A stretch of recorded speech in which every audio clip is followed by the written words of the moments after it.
We fixed the microphone. Hello everyone, welcome on in. How are you doing? Hope you have had a nice Monday, or are about to have a nice Monday, time zone depending. I'm here, Poppy's on the sofa having a snooze, and we have relatively stable internet, maybe? Tonil Tadara, welcome on in. Hi, how are you? Please correct me if I've mispronounced your name. How are you? Yes, stable internet. My goodness, it's been an adventure. Last week it was just quite impossible to stream, but after dealing with the NBN people and getting things replaced, it seems to be perhaps, touch wood, stable. Why not? Still Monday here in the EU. Right. Yeah, well, it's 7 PM for me, so there's still a bit of time left on the Monday. But either way, hope you have a good one and a good week ahead.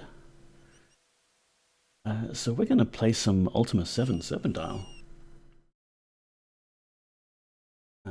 Where is my game capture? There we are, it's working. Amazing.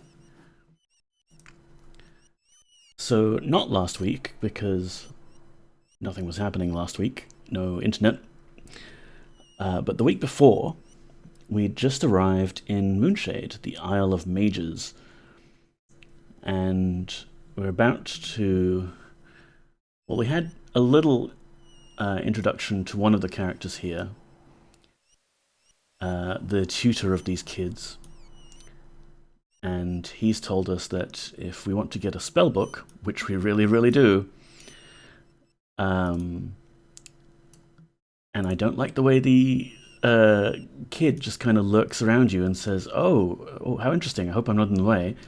I feel like he's stealing from us, you know? I've got all my gold and stuff in another bag here. Where was I? Yes, this person. The tutor of this little academy area. Hey, stand still. I need to talk with you. Fedabiblio, that's his name. So we spoke with him at the end of last stream. And he's told us that if we want a new spellbook, we've got to get him 3 Mandrake Root. But it's got to be 3 fresh Mandrake Root. It can't be any old Mandrake Root, no. So let's chat with him again briefly and just get up to speed. Thou hast a voracious appetite for knowledge. What dost thou desire to learn? So you're a Magister? Thou dost not know what a Magister does? The Magister is the director of the Seminarium. 'Tis the only school for mages in the entire land. One of my functions is to find gifted children for this school. When they are located, I bring them to the school. So he abducts children. Cool. I was appointed as Magister for life. Tenured. Nice. Oh, and Steph Magician, I don't know how I somehow missed your message there, but also, howdy. Welcome on in. The Seminarium is unique in all land. For all mages are welcome to come here and study our records concerning spell research and magical activity. Any mage can study here in safety, knowing that this place is a sanctuary from violence. Passing travelers also stop here to access our library. Travelers, eh? I'm looking for a few travelers. Thou art not the first to be attracted to our facilities. In recent days, 2 visitors are memorable. First, there was the scholar Gweno. We could not help her much, as her interest was in historical matters. I suggested that she consult the library on Monk Isle. We need to go there. Less agreeable was the visit of the mage Batlin. He appeared to be most interested in the ancient inhabitants of this land, the Ophidians. Indeed, one might say that he was obsessed. And these kids that you have wandering around? A young, untrained mage can be quite dangerous. Therefore, these children must be brought to the Seminarium for their own safety. So, like the mages in Dragon Age, You're too dangerous to stay at home, 5-year-old kid, so we will kidnap you and take you to the Mage Guild. Yes, exactly, Tonal. It's harsh, but fair.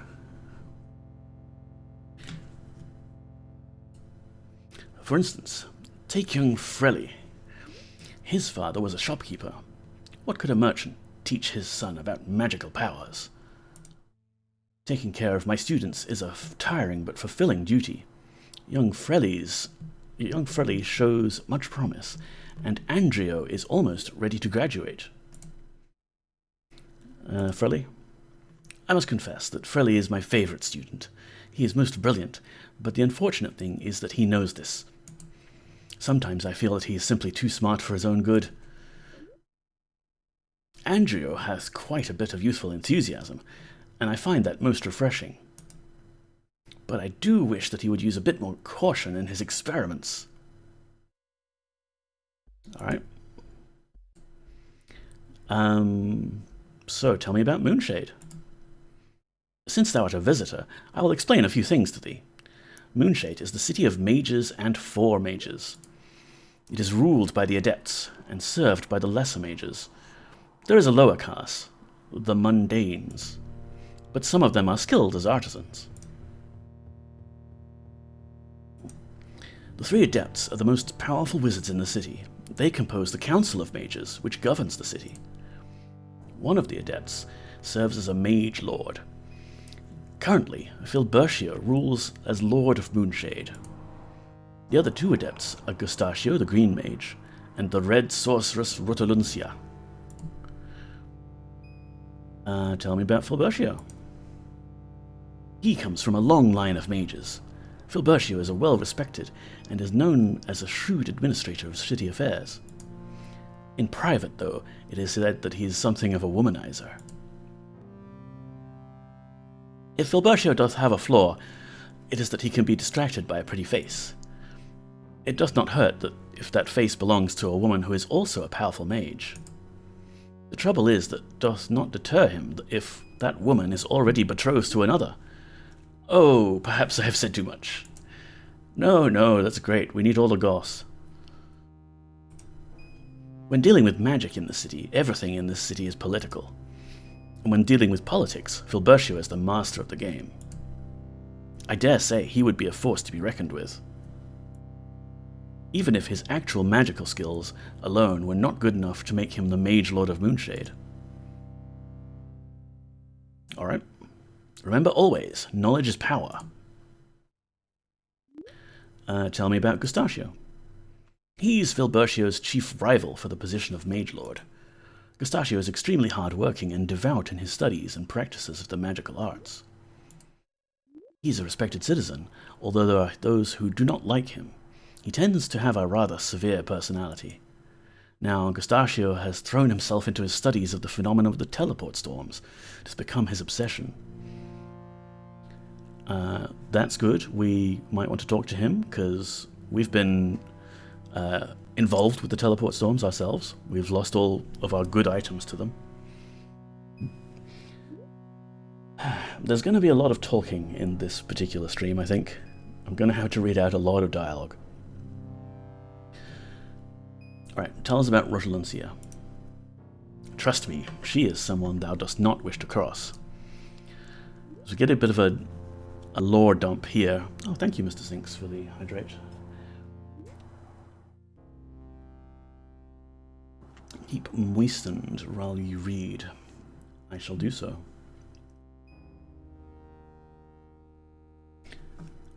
Yeah, we get a big lore dump at the start, and then we will find that a lot of people don't actually want to talk to us off the bat, because we're not a mage. It's a bit like the whole monitor situation that we had, where no one wants to talk to us unless we're a knight. So tell us about the lesser mages. These are citizens who have pursued some sort of magical education. Although they know a few spells, they were not able to become adepts. Most become rangers or apothecaries. And the ones that are doing art? These are basically mundanes who possess some skill that is valued in the society of mages. Artists, writers, musicians, metalsmiths, that sort. And these mundanes, who would they be? These poor souls live in a dark little world, where magic is merely another powerful natural force that affects them, which they desperately try to adjust to or withstand. Most of the mundanes born here eventually leave. They settle in Fawn or Monitor, and this is better for them. Right?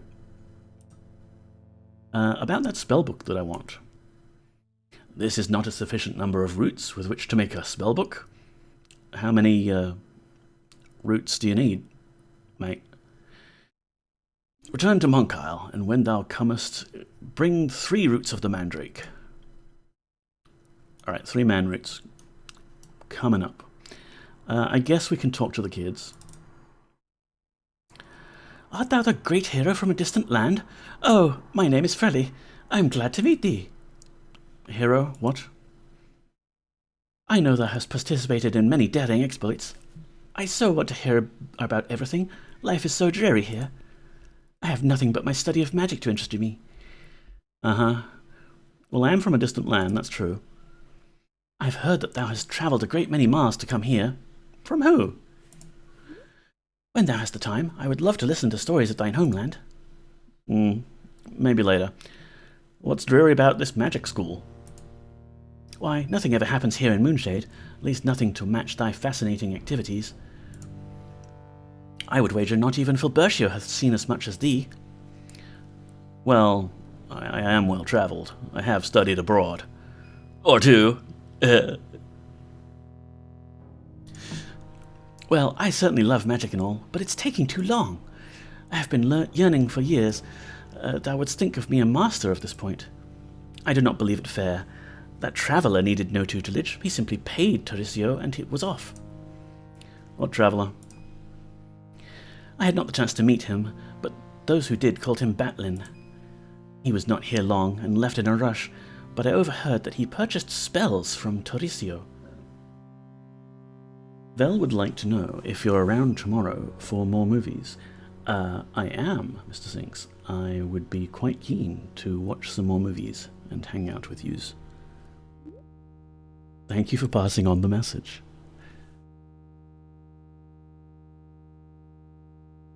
Who's Tauricio? Tauricio can be quite mean, I have heard. Andrio is afraid of him, I know that. I am not. Yes, thou art. 'Tis a lie. Besides, thou art afraid of him as well. That is, not at all true. Why, Andrew will not even pass his house before 9 in the morning. Well, what about 9? That is when he leaves his laboratory to go out into the city. Huh, okay. What do you think about the Mage Lord? The Mage Lord? He's the greatest of all wizards, or so I've heard. He rules with a kind but stern hand. Of course, I would not count on his friendship were I to be seen with his lover. Kid, what do you know about his lover? This is but rumour, milady. However, it hath been said that he is seen late at night, in the presence of the Mistress of Cold, Frigidati. Alrighty. More goss, that's good. We can maybe leverage this. What about Moonshade? 'Twas founded several centuries ago, milady. Legend holds that the Mad Mage himself journeyed from a far-away place, arriving here and laying claim to the land. The Mad Mage? His true name is Erstam. He's called the Mad Mage because he fled the city many years ago to leave behind our civilization. No one truly knows why he left, but some who were there claim he made references to the townspeople's petty bickering. Alright. Can you teach me magic, kid? Because I just need some magic. I mean no disrespect, milady. I find it a most fascinating topic. I could spend days creating brilliant flashes of light, moving stones with my mind, and summoning animals from nothing. It's the arcane art that keeps my interest in daily life. I simply want to be further along in my studies. Alright, bye. And you, slightly older kid? Hello, I'm Andrio. I never meet outsiders. Couldst thou tell me all about thy travels and adventures? I suppose. I took down this guy called Batlin once. Yes, yes, I would very much love to hear about any exciting adventures. While studying magic, I have so little time to plan any expeditions of my own. What do you know about magic? I'm working to become a great master. Someday I hope to be as great as Master Filbertio. Of course, I know that level of expertise will take some time, but I have the discipline. Just ask Frelly, he will tell thee I do. What sort of expeditions are you going on? Well, I'm hesitant to admit how little I've seen of the land. Unlike thee, I'm not an experienced traveller. There is so little I know about my surroundings, save how to manipulate them with magic. I have no knowledge of what is likely to face danger daily. Certainly nothing so grand as that which thou dost meet frequently. Why does everyone know how cool I am? In comparison, my life is filled with boredom. What sort of boredom? Yesterday I saw Tauricio leave his house at 9 in the morning, same as always, and run into one of the food vendors. I was positive Tauricio was about to transform her into a frog or some such, but instead he gave no more than a rude chastising. Is this worth starting from the first game, or should I start at a later one? Well, this is Ultima VII Part 2, right? So they're kind of separate stories, but I would still start with Ultima VII Part 1, The Black Gate. You could even go further back in the series. Like 6 is quite nice. Earlier than that, you know, you're going to be wrestling with some of the really older interfaces. Ultima 1, right. I've never played Ultima 1, I have to admit. Because, you know, they were originally made for the Apple II. And I probably should get around to them someday, but they're much more grindy and less story-heavy. So, you know, it's your typical classic dungeon crawl kind of game. And like 4 and 5 and 4 and 5 are a bit more like party-based adventure, but still fairly heavy on combat. And 6 is where we started to get into like interesting plot and things like that. But it was always like the technology available at the time, you know. Richard Garriott was always kind of pushing the boundaries there. Earlier ones like Zork, like text-based. No, it's graphical, but like the very early ones are just line drawing graphics of a sort of pseudo 3D dungeon. You'll know the kind I mean. Does anyone still own the IP? Yeah, hi Gareth. It's probably Origin, like EA, who bought Origin, that still technically owns the IP. They own like the IP in the name of, the Avatar intellectual property, and Origin, of course, used to be Origin Systems, but they've taken the name and used it for their stupid downloader tool. Oh, EA, I guess it's gone forever then. Richard Garriott is Lord British, right? He is, yes. Sorry, yeah, it's not Avatar that they own, it's Ultima.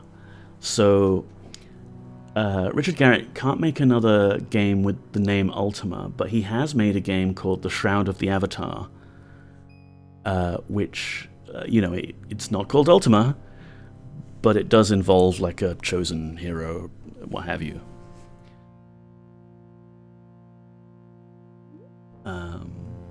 So yeah, I would say probably don't start right from the beginning. Pick somewhere in the middle. A lot of the games, like from 6 onwards, are story-driven and quite fun. Even Ultima 8 and Ultima 9, which get a bit of a bad rep, or they had a bit of a bad rep at the time, they're still Ultima games. They're still fun to play.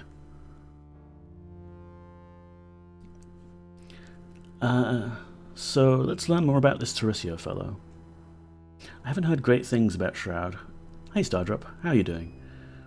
Yeah, I've only heard of it. I haven't played it myself. He's an adept mage who commands the powers of life magic. Hi. Someday, when I'm less afraid of his coarse manner, I plan to ask for his assistance in my transmute flesh to wood spell. The kid wants assistance in getting wood, huh? Hang on, I'm clipping a bit. Let's...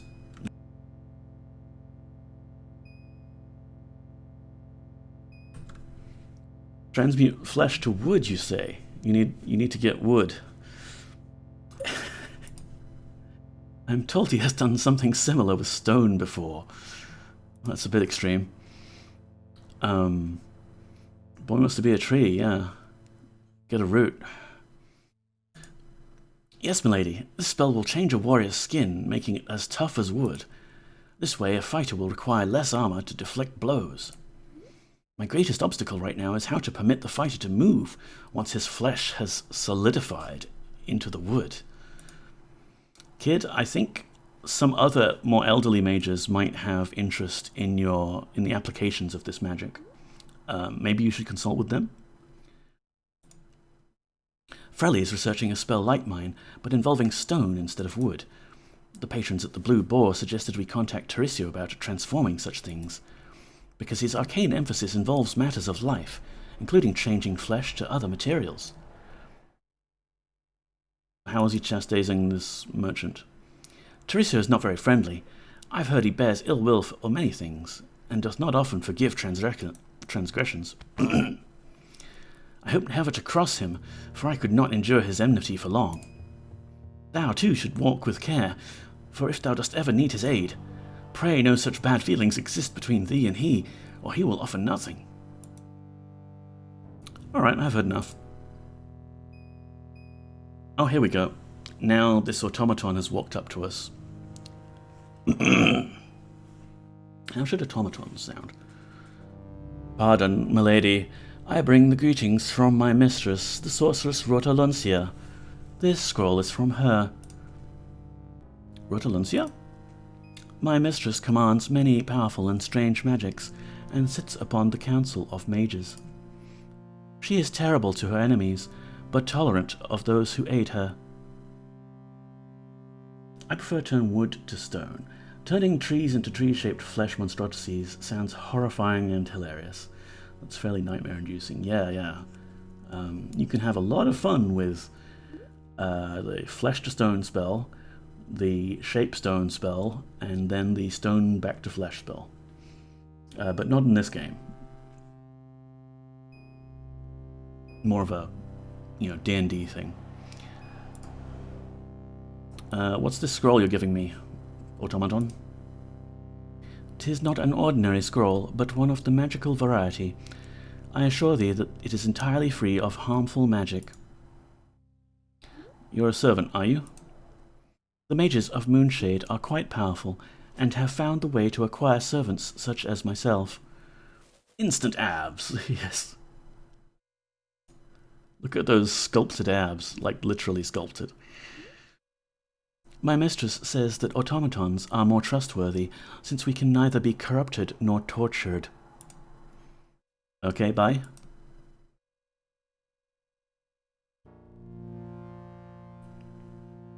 Yeah, okay, kids, just leave me alone. I'm going outside to read this scroll.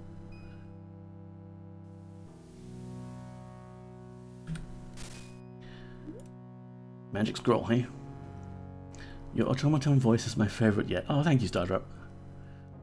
I do have fun with, putting on some voices for this game, because I'm doing a lot of reading, right? The scroll talks. Greetings, stranger from another land. I am speaking to thee by means of this magic scroll. There's no need to be afraid. Afraid? Why, the Avatar is not afraid of magic. But all barbarians fear sorcery. Be quiet, Iolo. That witch can hear thee through the scroll. Who said that? Death draws near for those who taunt Rotaluncia, the Red Witch. I'm not afraid. That does surprise me. Most mundanes are frightened by the very idea of sorcery. Mundanes? What are those? Indeed. Thou art from a distant land if thou dost not know such a common term. The world is divided into two sorts of men, those who can handle magics, and mere ordinary folk. Common folk, such as thee and thy companions, are known as the Mundane. Well, I mean, I agree with you about Shimino, but I'm not mundane. I can do magic. I am the most powerful wizard in this city, and I could teach thee many things, if thou art not a mere mundane. But the Avatar is not mundane. What is it that they say? Thou dost speak overly much, Shimino. Thou art not a mage, or I would have detected thy powers by now. Or perhaps thou dost shield thine abilities from my senses? Most interesting. What's this council you're on? So, my servant told thee that I sit on the Council of Mages? Perhaps I shall dismantle him to adjust a loose tongue. Indeed, I am one of the three who rule this city, along with Gustachio the Decrepit, and that weak-willed profligate Filbertio. Alright, bye. Not so fast. Thou shouldst know that I met with thine ally, the fat and loathsome sage called Batlin. He travelled with a daemon named Palos. Where did Batlin obtain such power? If I had this power, I could rule Serpent Isle. Reveal to me the secret of controlling daemon folk, and I shall reward thee with power beyond thy comprehension. I mean, have you tried being nice to them? Paying them a decent wage? I mean, I'm pretty sure that Batlin does not pay Palos a decent wage. But, you know, they're just... Gargoyles are just normal people. Then open thy mind to me, and let me withdraw the knowledge which I am at lust after. No, my friend, thou must not. Thy friends must learn not to interfere in the interests of mages. Let them learn now. Whoop! Fire. Fire hot. Damn it, Dupre, you had to ruin everything. I was going to open my mind to her. Alright, well that's the sort of start of things. Are you going to talk to me as well? No. Serpent Isle does this a lot, whereas in Ultima VII Black Gate, you generally talked to people. They never really spoke directly to you. Serpent Isle has a cool little script where NPCs will approach you and then talk to you about stuff when you've achieved certain quest flags. So now we've got free roam of the city. We can wander around, talk to people maybe, barge into people's houses as you do. Who are you? Ho, mage. Hello there. I'm Mortegro, the necromage of Moonshade. Moonshade? It's a city of mages, run by mages, and that's the way we mages like it. We're even governed by our own council of mages, chaired by Filbertio, Gustachio, and Rotolencia. And you're a necromage, you say? Yes, that's a special sort of mage, who specializes in magics that deal with dead things, as well as the spirits of the dead themselves. Can I learn spells from you? Thou art not a mage, so teaching thee would be a waste of time. If thou art serious about mastering magic, perhaps thou should speak with Master Fedibiblio at the seminarium. But I think thou art too old to learn spellcasting. I am not too old. What do you do with dead things, then, Mr. Necromage? Actually, it's rather unpleasant work. A bit discourteous to talk about it in mixed company, if thou knows what I mean. And the spirits? Do you have any spirits? Yes, as a necromage I can commune with the spirits of the dead. Moonshade's foremost Goth, played by Jim Broadbent, yes. I learn the secrets of the dead as well as occasional portents of the future, but these seances are unpredictable in their results. Seances, you say? That sounds fun. I must first prepare the proper materials. Thou shouldst come to my manor after midnight, and we shall then conjure spectres. And I could talk with you about what you think about the Council of Mages, but no. So he's nice. He talks to us. And Gustachio here. A pleasure to meet thee, I am certain, but I have no patience for idle tongue-waggling. Forgive me, but this is an absolute waste of my time when there are other matters which are pressing. He doesn't want to talk to us. In fact, most of the mages in town don't want to talk to us. Hey, automaton, can we talk to you? You're a ribbit. I am the servant and protector of Gustachio. If thou dost not belong here, my lady, I must ask thee to please depart. I cannot help thee with matters of importance. My duty is only to protect my master and my master's possessions. Alright, bye.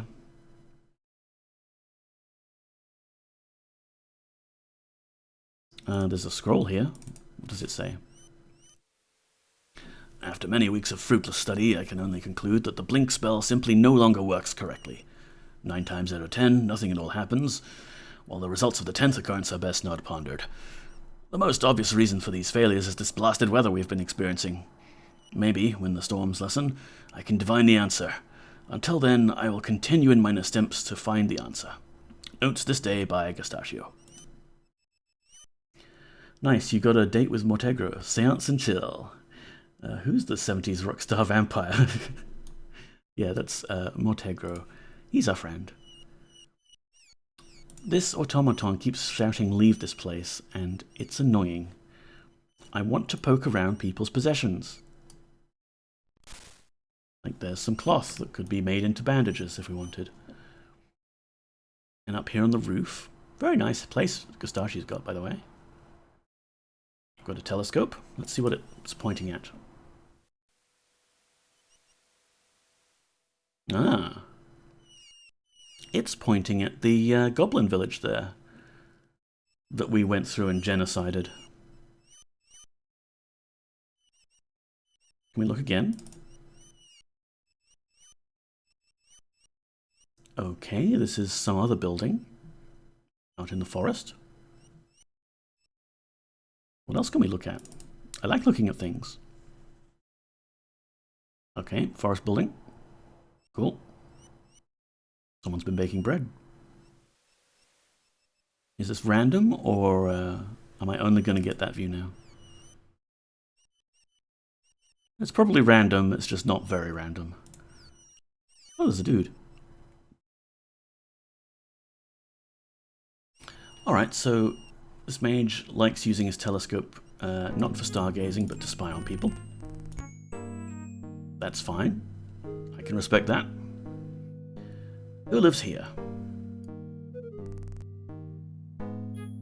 Hi, who are you? I'm sorry, but thou hast mistaken me for someone else. Thou couldst not possibly be speaking to me, as I am a mage, and thou art merely mundane. Such impudence! Okay, how about your lovely wife? Greetings, Mundane. I'm sorry, but thou hast mistaken me for someone else. Thou couldst not possibly be speaking to me, as I am a mage, and thou art merely mundane. Honestly. Okay, fine. These people, they can tell just from looking at me. This is a mundane, ordinary person. Yep.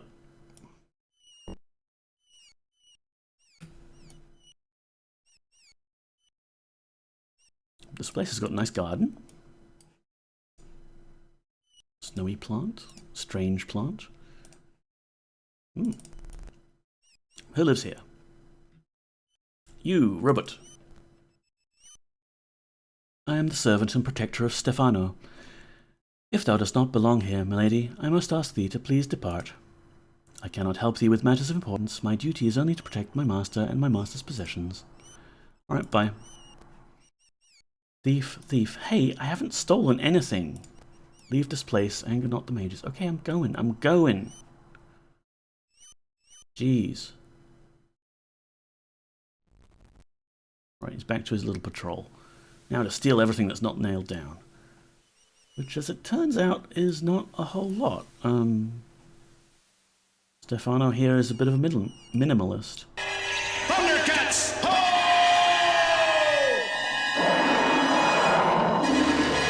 Sonneville just subscribed, you bloody legend. James 19 Bongo, James 19 Bongo, James 19 Bongo, James 19 Bongo, James 19 Bongo, James 19 Bongo, James 19 Bongo, James 19 Bongo, James 19 Bongo. Hello, Sonneveld. How are you, mate? Thank you so much for the subscribe. You don't have to do that, but I do appreciate it. Thank you. James 19 Bongo, yes. How's your day been? I'm tempted to take this key, except I suspect that the automaton here will actually notice me stealing it. And we don't have the keyring yet anyway, so it'll be difficult to keep track of what key belongs to where. So let's just move on. We'll steal things later. Don't worry, we will. Here we are at the market. They've got an automaton that's spinning cloth, and an automaton that's working the forge, and this guy who supervises, I guess.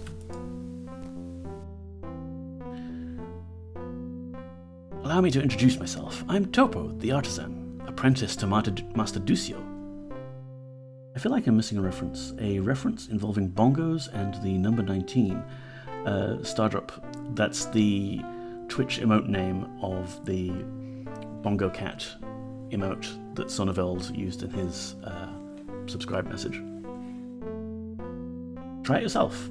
Actually, no, because you need to be. You can use the channel points to unlock a random sub emote, or you can unlock a specific emote. I've set the price to be pretty cheap, so you should all be able to just unlock them. The one annoying thing is that Twitch doesn't let you unlock the animated emotes this way. And everyone, regardless of channel points, should be able to do James 19 waving. James N19 waving. No? Yeah, there it is. That's weird. I don't have BTTV installed for my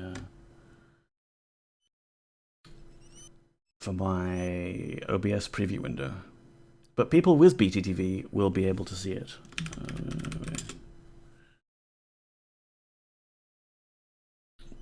Tempting, but then I would have fewer channel points with which to bother Bobby.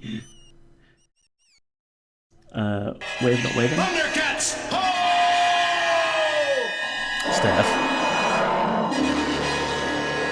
Steph Medicine just subscribed, you bloody legend. Steph. Now, I won't have anyone just subscribing and throwing money at Twitch for my sake.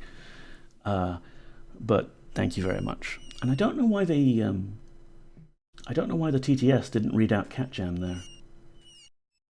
It's September. Oh, it is. It's slightly cheaper. Okay, but that's still not an excuse. I'm just here doing my silly little thing each Monday, and I'm very grateful for people hanging out, but there's absolutely no reason to. Gareth!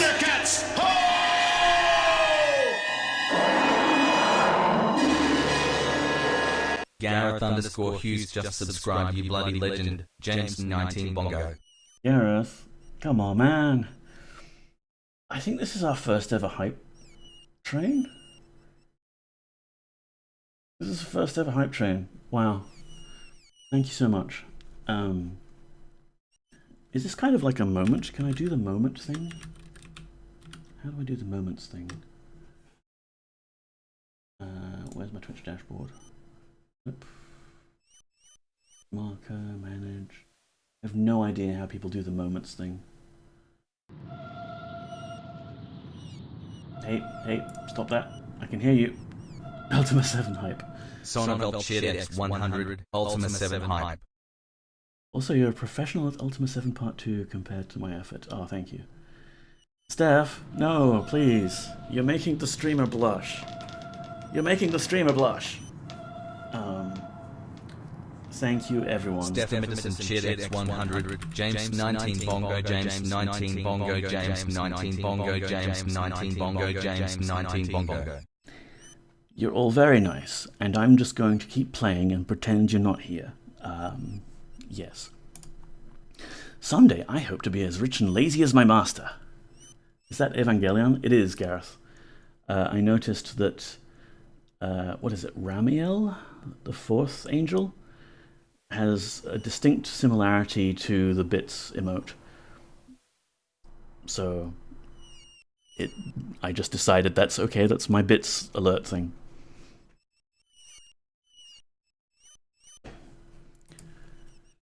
He spends all his time asleep or at the inn. Goals. Except when he comes here to make me crazy with his nagging. What's an artisan? I've worked with Master Ducio for several years now. Soon I'll be able to open a shop of my own. Topo's Treasures, I'll call it. I'll work with the pottery. The automatons have trouble handling the slip. They generally crush a piece before it is fully formed and ready to fire. After firing, they're fine, but before, that is where I work. Tell me about firing. Firing is where a piece of shaped clay is turned into ceramic utensils thou art familiar with.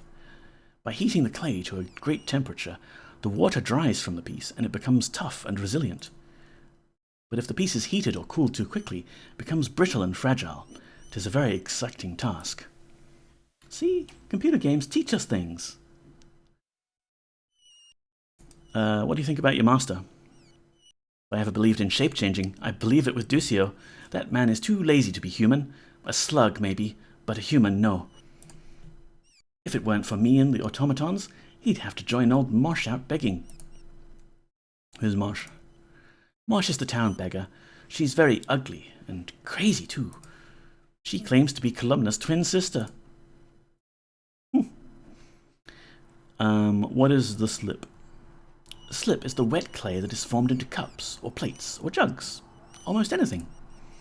If thou hast a patient enough hand, thou canst create a world of goods from mere clay.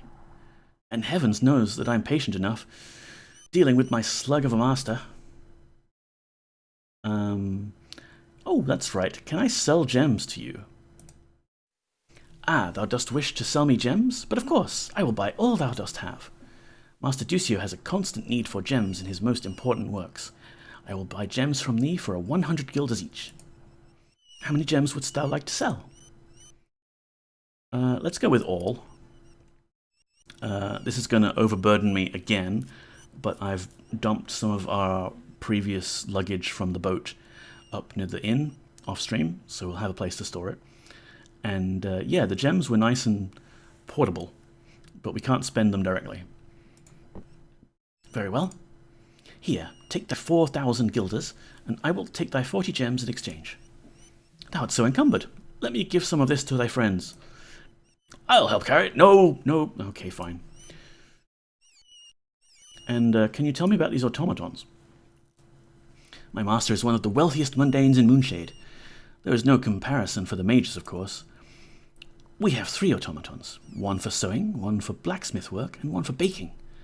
That is what my master actually specializes in, making everyone else do his work. And what do you think about these terrible mundane folk? That is the title that mages give those who cannot cast spells, my lady. They assume that there is little to note of a person's life if it is not spent in pursuit of magic and pomposity. Yet they will never know the thrill of having a fine pot shape itself under their hand from a formless piece of mud. What can I buy here, actually? Oh, we sell all manner of things. Cloaks, swords, and shovels too, pitchers and other containers, cloth, and a few weapons. We also sell baked goods. So, my lady, what dost thou wish to buy?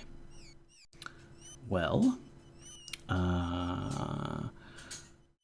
pick is probably not lockpick, but a pickaxe. We could try. And bread sounds nice. But other than that, I don't think there's anything that's really useful for our kind of adventuring. Try the pick.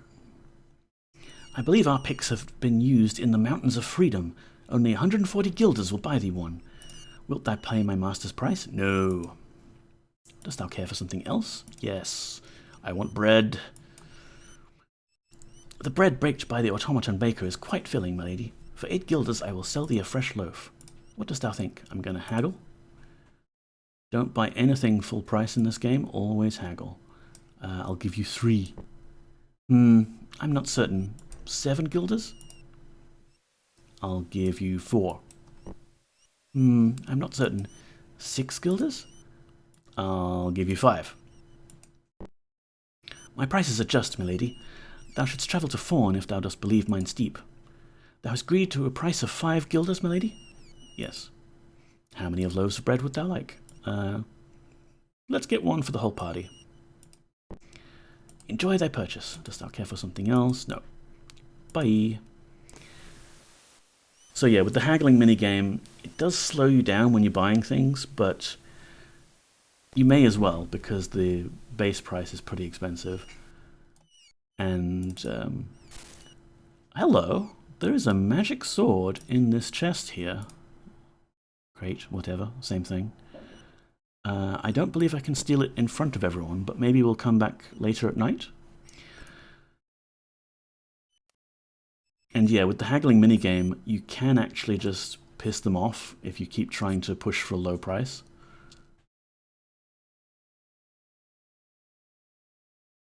So let's see, where else can we adventure to?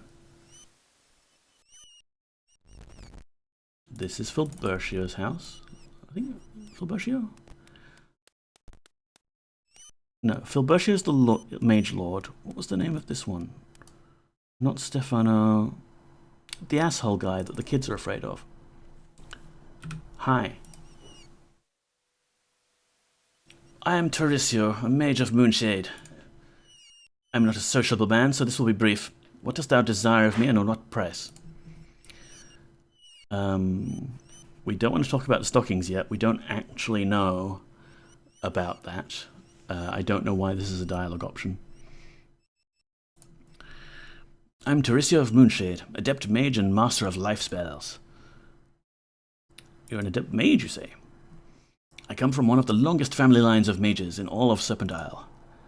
That is how one tells a good mage, thou must know, by his family line. Good mages are a result of good breeding. My father always said that. Well, I suppose he would. What's your family line, then? Can you date it back all the way to Erstan the Mad Mage? 1,000 years ago, our ancestors performed tricks to amuse peasants. Hundreds of years ago, they were the most treasured advisors to kings and rulers of the land. When it comes to magic, the only bloodline more pure than mine is that of the ruling family. Of course, my family was decimated in the Old War. If not for that, I might be ruler today. What Old War? According to family records, most of my family members were killed fighting the daemons. That is the war which brought an end to the age of 2 kings. So Serpent Isle actually has its own bit of history even before we get to the ancient Ophidians. The cloaks they sell at Ducio's are the worst in the game, although they are the most animal-friendly. Yeah, I guess so. Well, we've got a cloak I think Dupre is currently wearing, made out of something called guani fur. I'm sure that must be some sort of, fake fur, like it's a brand name or something, because I've never heard of these guani before. Probably the most ethical fur.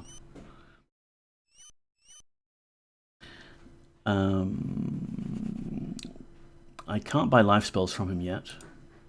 There's nothing problematic about guani fur whatsoever. Thank you for confirming that, Steph. My personal speciality is spells involving healing and the sustenance of life energies. Can I buy spells? Of course I can sell thee a spell. I have recently sold a spell to another person passing through Moonshade. It is just such a business upon which the city of Moonshade was built. With all of the experiments and developments we produce here in the magical arts, we are practically the center of the world. Except guilders only. In which circle art thou interested? Ooh, okay, yes, 6 circle spells. What spell art thou interested in? Create automata. The price for the Create Automata spell is 750 guilders. Dost thou find this acceptable? Yes. Oh, I mean, I could haggle. Moody Mystery, hello, greetings. How are you doing? I'm not doing too bad. The internet is, touch wood, behaving itself. You see, I think we're going to get to the end of this dialogue of haggling. My previous offer stands at 750. Okay. And then he's going to say, oh, but you don't have a spellbook. 674? I cannot be overly generous these days. Oh, wow. Did you see that? I can offer him negative 570. That's a bug I've never run into before. Yeah, okay, I'll give you negative 570 for giving me the spell. I would sooner starve. Mine offer stands at 674. Okay, fine. It is a fine price by me. So, dost thou agree to a price of... Yes, I said yes. Thou dost not have a spellbook. There we go. Yeah, Steph, I just kind of clicked in the middle of the bar when it was at the end there, and it just kind of set it to negative. Weird. So who did you sell this other spell to? Why, that's Fat Sage that passed through town a while ago. Batlin. I remember not the specifics of the transaction. Experiments. I do not wish to violate the privacy of a fellow mage, but there is at least one mage in town working on solving the mystery of these distressing teleport storms. Yeah, that's Gustachio, we know. So we can't buy... Won't bother talking about that. Alright, see ya. Do not steal anything. Heaven forbid. But yeah, I definitely want that Create Automata spell. It will come in handy later in, like, plot terms, but also it's just very nice to have. So, that's Tauricio. Can explore the town a bit more. It's getting dark. That's Topo. Hi. That's Dog. Bork.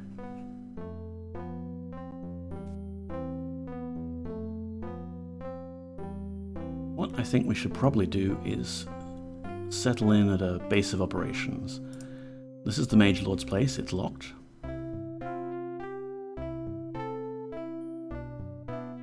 We'll never get over how much fat is used as a signifier in these old games. Yeah, they do it a lot. Do not bother me, this person says as she walks straight up to us. Hi. So, what they're looking at, eh? What's your name? What's it to ye? Some call me the Rat Woman, but I'll have ye know that my rightful name is Mosh. Alright, Mosh. Aye, Mosh. Would that thou wert to believe me, I could tell thee a story. 'Tis done, though not forgotten. I will not talk of it now. Why are you the Rat Woman? Okay, I probably will get over it, but still, yikes. It's not great. Yeah. I mean, it doesn't go out of its way, I think, is the thing. Like, the game doesn't go really out of its way to be, like, fat-shaming or anything. As long as it's just that, you can kind of forgive the writing for just a product of its time. So you're the Rat Woman, then. Snigger not at me. I have company enough. More guests in mine house than thou couldst have in thine. I was a powerful enchantress in my prime, before I was cheated of my powers. Cheated, you say? I will not speak of that now, but suffice it to say that she who looks like me, deep inside, has taken from me all that should be mine. It's not like in Ultima VII, kill all fatties. Oh, hang on, I need to allow that message. There we go. Lol, moderated, yeah, quite right, Steph. What the hell, man? Get out of here. I was wondering, like, how had you highlighted that text? And, well, yeah, okay, that makes sense. That was the auto mod highlighting it for me.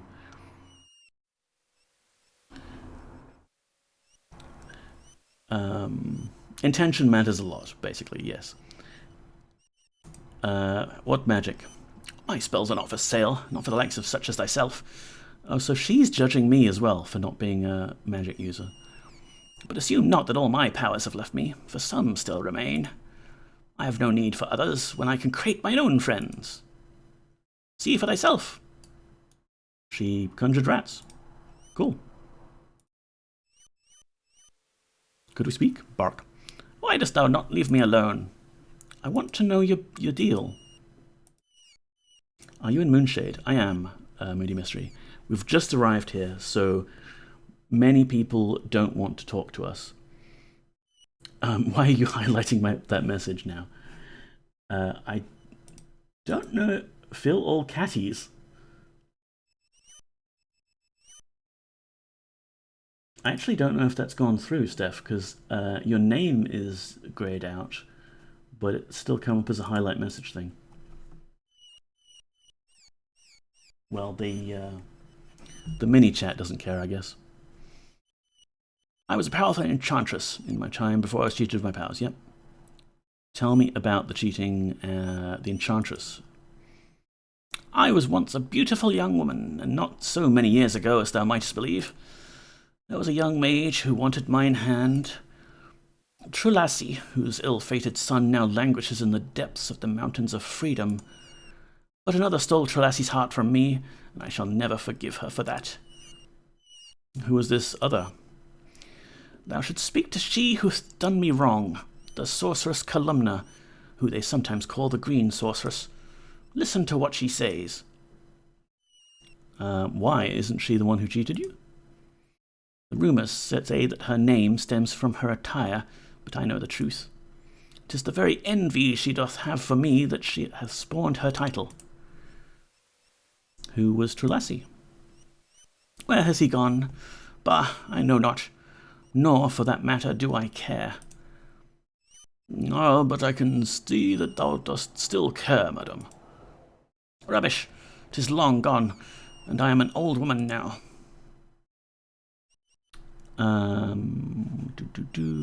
Where is your house? 'Tis not a bad place to live. The sewers, not bad. Art thou daft?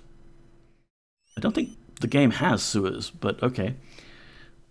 Scowl not at mush. Thou knowest nothing of what thou sayest. Each one of us makes of life what we can, whether by fate or by the treachery of others. Dost thou see me judging ye? Well, yeah, lady, you wouldn't sell me spells because you think I'm a mundane.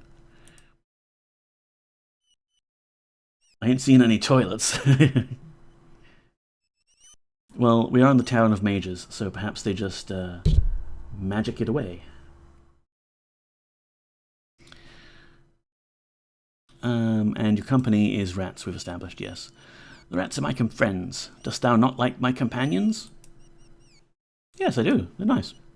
Good. Then with time, perhaps, we could learn to like thee. Alright, bye, Mosh.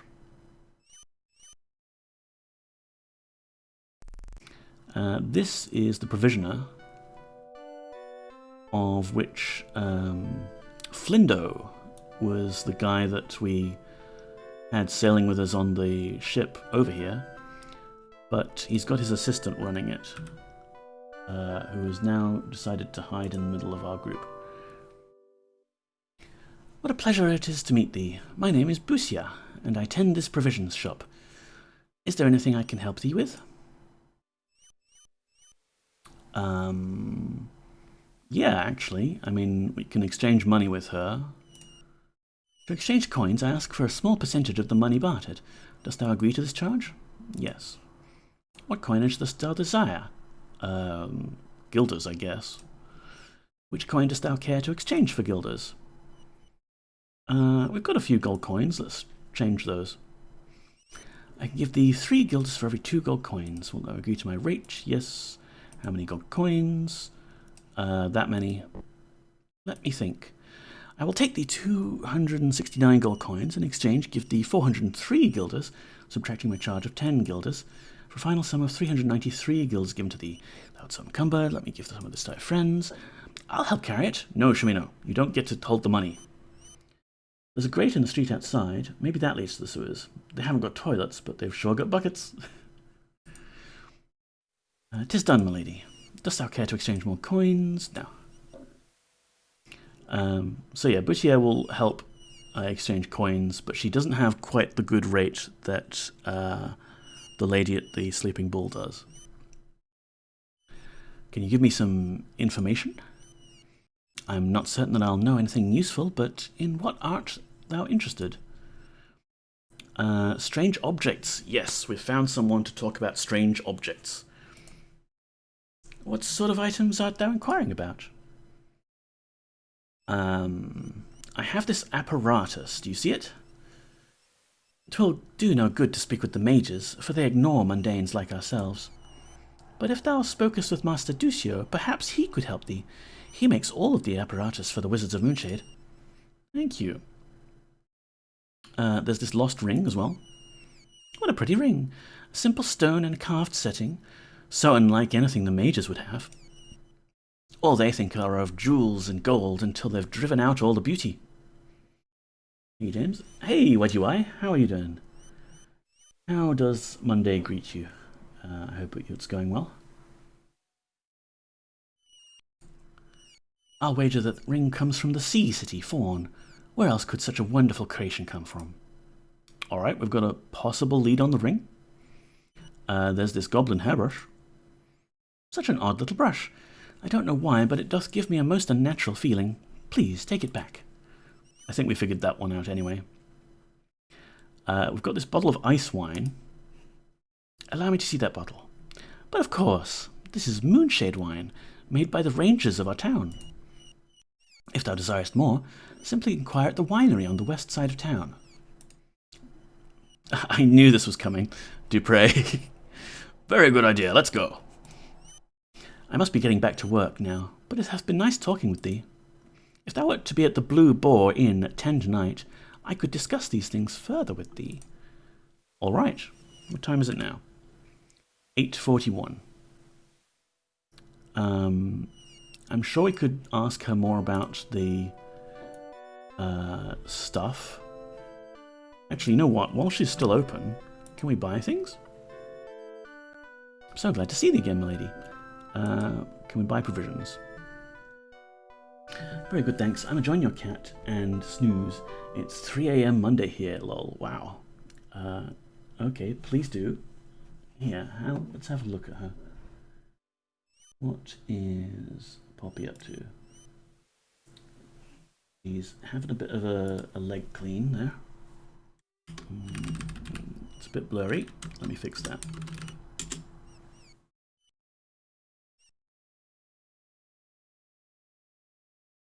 I mean, it's still a bit blurry, but it's an old mobile phone. What can you do?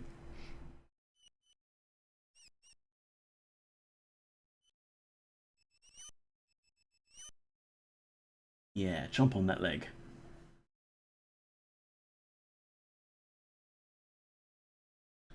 The owner keeps the shop well stocked with all of the most useful goods. But I'm afraid that prices are rather high these days now that the ships no longer sail. What does that require, my lady?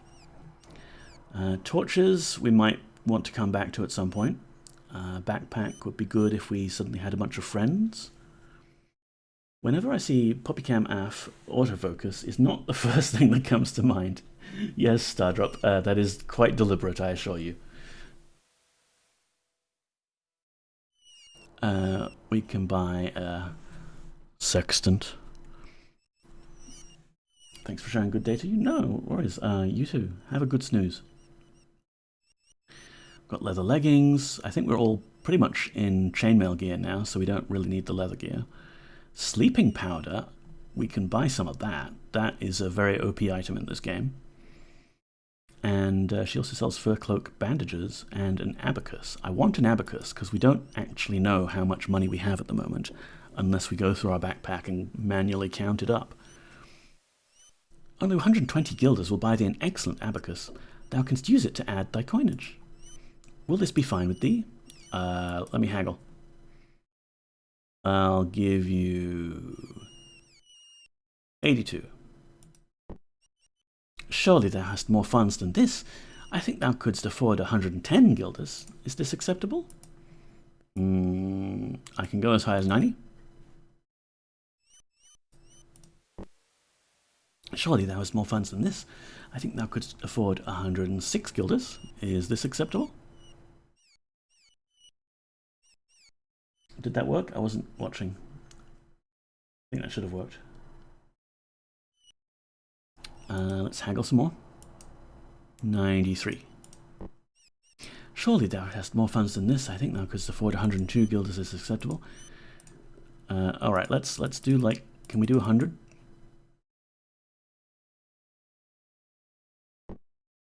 Perhaps 101 guilders? Yes, I think at this point she's changed her dialogue, so she won't accept more haggling.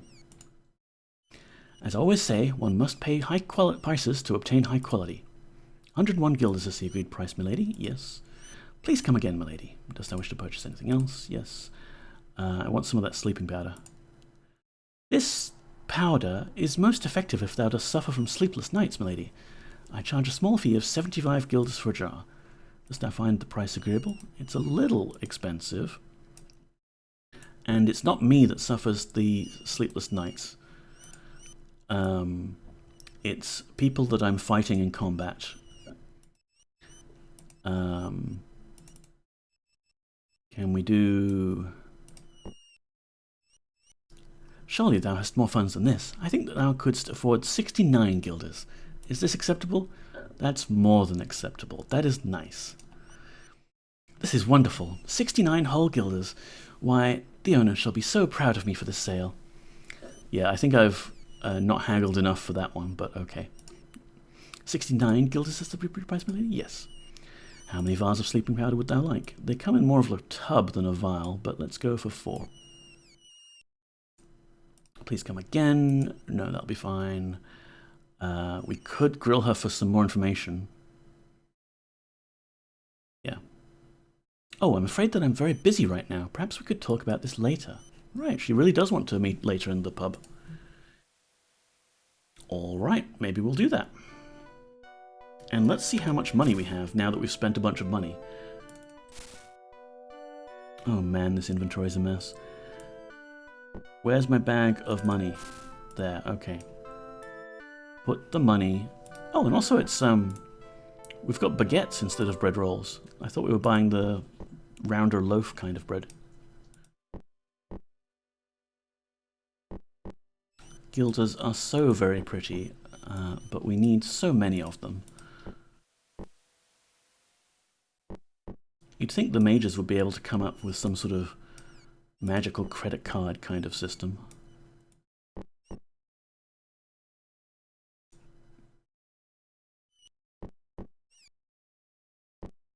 Somewhere in here. Ah, there, the abacus. Let's see. We have 20 monetari, 0 gold coins, 5,123 guilders, 0 falari, 0 gold nuggets, 0 gems, 0 pieces of jewelry, and 0 bars of gold.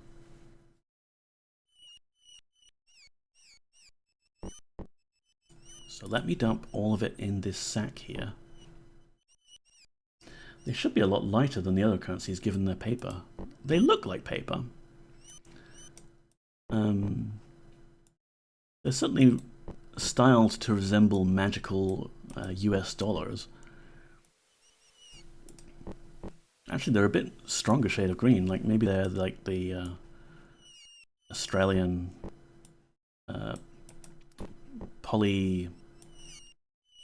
not polynomial. What's the word, James? Polymer. The polymer money that we have. Except shiny. There we go. This is a much more tidy inventory. And we've got the sleeping powder, which is absolutely fantastic. So here we have the blue boar. I've deposited our stuff from the ship here, which includes, yes, even more money.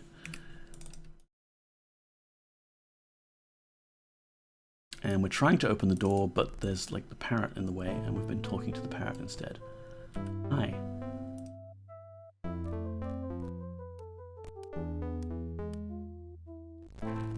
Let's take a seat and maybe have a drink or something. Rooms for rent. Perfect. We do need a place to stay. Welcome to the Blue Boar Inn. I'm the innkeeper. My name is Rocco. 'Tis good to have more visitors again. We despaired, what with the storms and all. The Blue Boar, you say? I used to know another inn by that name. Interesting name, is it not? That sounds just like the one in Britannia. Anything is possible, I suppose. I inherited this inn from my parents, and they from theirs. 'Tis an old name. Perhaps from the time of the crossing. You haven't had many visitors, you say. I'm interested in some of your visitors. Of course, there's not much business now due to the terrible storms, but in better times our rooms are always full. No point in a stable currency. The financial fraud spell makes it pointless. Yes, we'll get to that. That's one of my main motivations for getting a spellbook. Wert thou interested in anyone in particular? Yes, the Sage Batlin. Such a one did come through here, perhaps 2 months ago. It was 3 months ago, Rocco.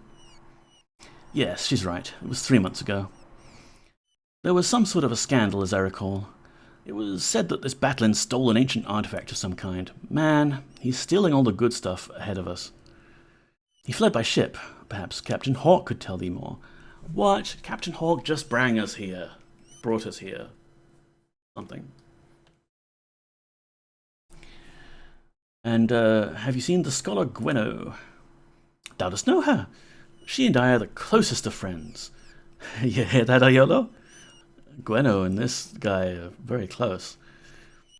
She stayed here for many weeks. Just how well dost thou know Gwenno? I swear I'm innocent. We were only friends, milady. Where did she go? When she'd studied all of the materials which were available here, she determined to go to the Isle of Monks to read the scrolls kept there. Okay, that's a good next destination. Why was she here? Good lady said that it was her task to study all of the cultures and beliefs that there were in the Serpent Isles. She was planning to write a report, and she said that her discoveries would startle her countrymen. How long ago was this? It has been a long time since we last saw Gwenno. Many months. 8 months, dear Rocco. All right, and where is this Isle of Monks? The Zenkan monks live north of here on a forested island. They tend to keep to themselves, studying the prophecies of long-dead mystics. But thou canst not go there, for is there no sailor crazy enough to make the journey? We just had a crazy sailor make the journey for us to here. Maybe we'll just persuade him to make additional crazy journeys. The magical storms have destroyed every boat on the coast, save Hawk's, and he won't sail. Damn it. Nope, nothing more. So, can you tell me about this crossing? It has been a long time since I heard the tale in full. Let me see if I remember it all. For the most part, it had something to do with an usurper king in the mages. For my folk, it was simply for money, I think. Oh, what's this usurper king? He sounds like a nasty piece of work. Back in the old lands, a domineering man named Bratish, or Brutish, or some such, usurped the throne. His rule was hard and unjust, so many people fled across the seas to this land. It sounds like he's talking about Lord British.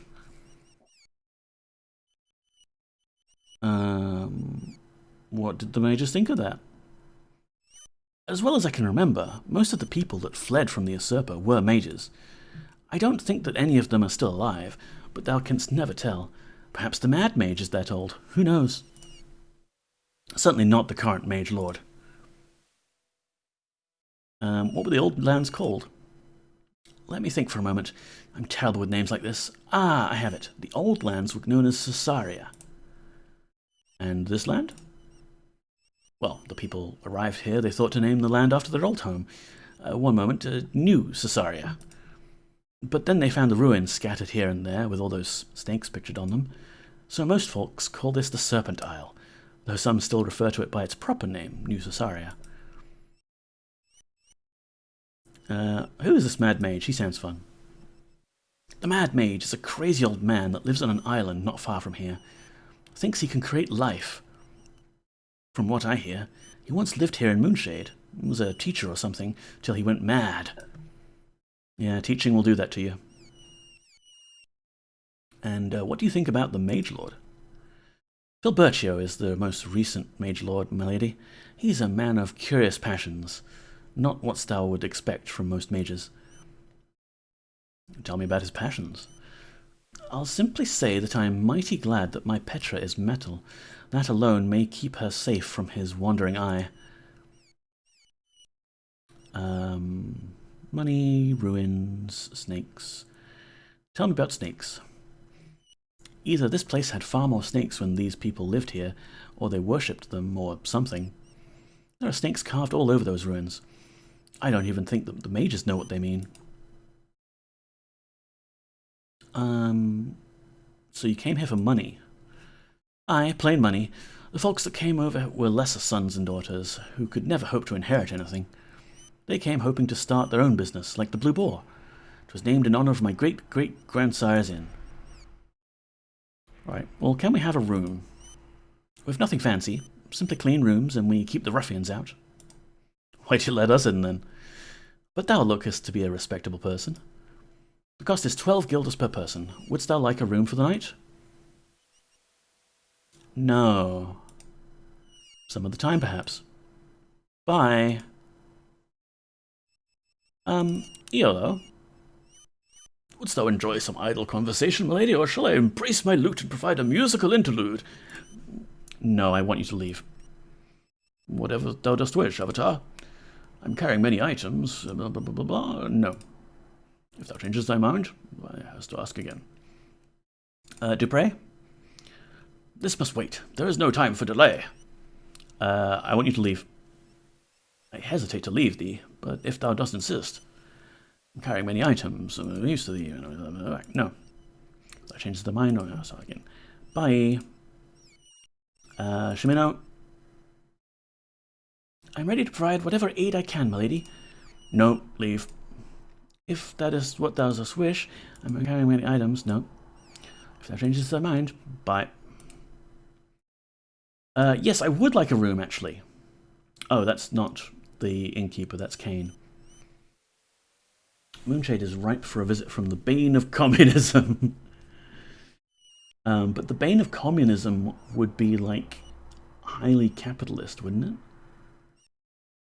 Getting rid of all your characters? Yes, Moody Mystery. You'll see why in a second. Put it in a stable currency, plus direction of corruption in Moonshade, yeah. Welcome back, milady. Is not this place marvellous, milady? There be so much to see. Everything is so fancy. I wish Edrin was here with me. I'd be certain he could show me around. I hope some of these powerful mages will help me find him. Cool. How is the passage? Now we are here in Moonshade, it seems thou canst not find passage to go anywhere. Not even Captain Hawk will brave those teleport storms again. Yeah, bye. So we're stuck here on Moonshade for a bit. We may as well get a room. So good to see thee again, milady. Always good to have visitors. You'd think so, but they're not named like that in this game, so I was trying to stay consistent. Yeah, it's a bit weird, isn't it, Stardrop? I mean, we'll get round to that point later in the game.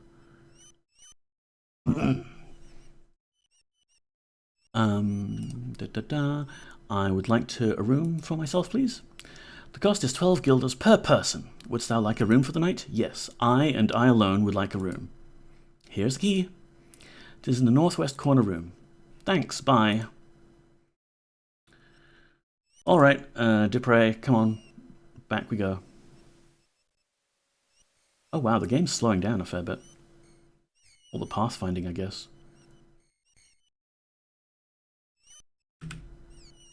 Nope, come on. We must press on, Avatar. Yes, join. With great pride. Bye. Where'd Iolo go? Where did Iolo go? Shimino, over here. I'm ready to provide whatever aid I can, milady. Join. Most gratefully. Bye. Oh, is he there? No, that's to the guy. Hold the phone. Where'd Iolo wander off to?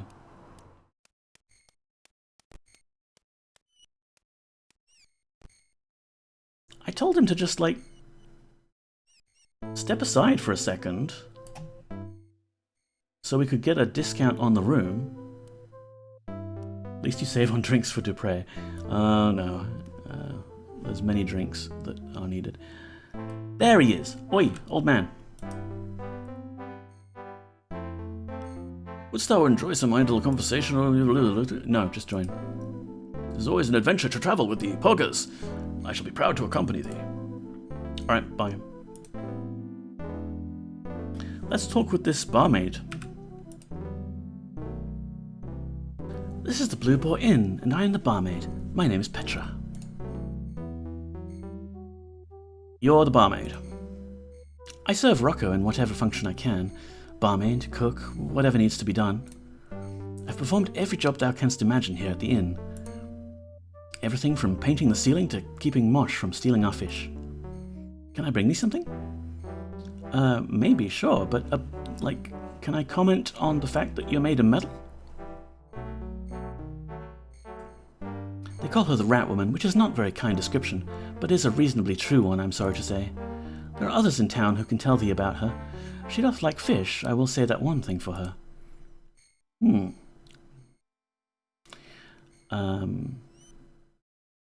Tell me about the inn?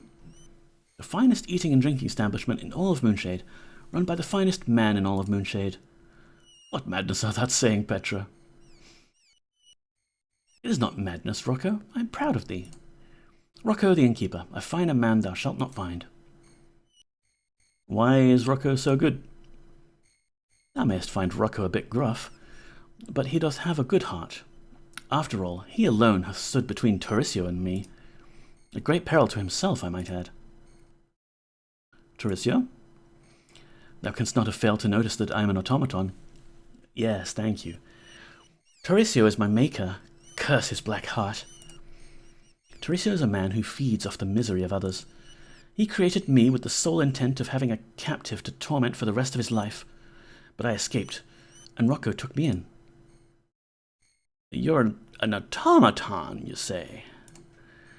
I am a magical construct, an animated body of metal. Yet I can think, I can reason, and I believe I can care for others. Whether this means that I have a soul locked away within the confines of mine hollow body, I do not know. Hello, Robin. How are you doing? All I do know is that I am much more complex than the automatons Tauricio normally makes for the other mages. And why are you in peril? Oh, my lady, thou canst not know what danger there is in thwarting the will of a mage. Rocco could be killed easily, and spells are untraceable, or he could be spirited away to hideous torture. No one would be the wiser. So I look after him as best I can, even as he doth care for me. It also helps that everyone believes the tale we have spread. What tale is that? Rocco has led everyone to believe that he and Tauricio reached an agreement to have me work here to advertise Tauricio's skill. In truth, my cooking ability doth do Tauricio no small credit, and I dare say that it wins him many customers as well. But he is still a willful, vicious man who doth not take it kindly when he feels cheated. And I fear his vengeance for both myself and Rocco. And you think you've got a soul, do you? If thou dost love, if thou hast compassion for others, if thou dost feel the injustice of the world, art thou not said to possess a soul? If I have all these things, can I not say that I too have a soul? In this I am unique, for none of the other automatons claim to feel emotions as I do, but I do not know why I should be different. Well, that's a subject for later, Petra. What do you think of the other mages? Most mages do not wish to be disturbed by the presence of other living beings. Therefore, they can come to Tauricio to provide them with servants and guards of undemanding metal. However, the magic did not originate with Tauricio. He is merely the latest master of the ancient spells which he did find in certain buried ruins. It is said that automatons served those who dwelt in this land anciently. Even with all his magic, Tarisio cannot construct new automatons. He can merely reanimate those broken automatons which are discovered in the ruins. What better servants to have? Automatons can exist for centuries without any maintenance at all. They ask nothing, they expect nothing. They do what task is assigned to them until their magic at last fails, and then they simply stop.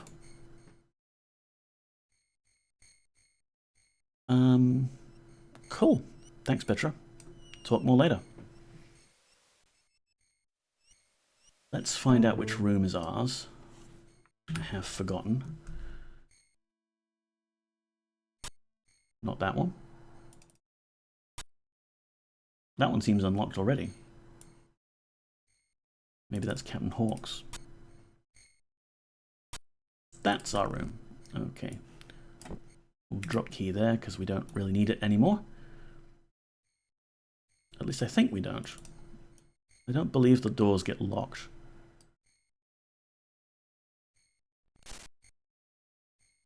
Fairly Spartan. And since we seem to be able to move into this room, let's just have a quick poke around. Oh, it's locked, damn it. What are they doing here? Sorry, room service?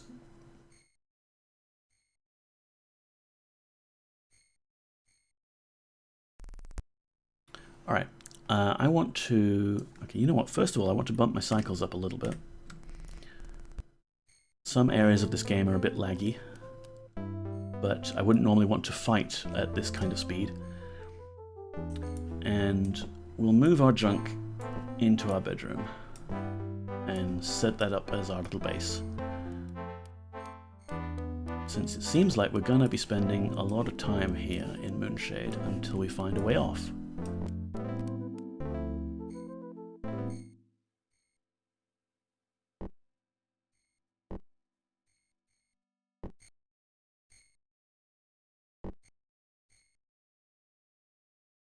There we go. Spare backpack in case we need stuff. Crate full of money, crate full of food. Awesome. We could talk with this ranger person here. Oh, and actually that's Busia, isn't it? Busia? Not sure. Let's have a chat with her about some strange objects. I'm so glad to see thee again, milady. About that information. 'Tis so flattering to be asked so many questions by thee, Poggers. Of what wouldst thou like to know? Strange objects. What sort of items are thou inquiring about? Look at this blue egg. You see this? What's this all about? Oh, 'tis a rotten egg. Leave here with that. Whoops.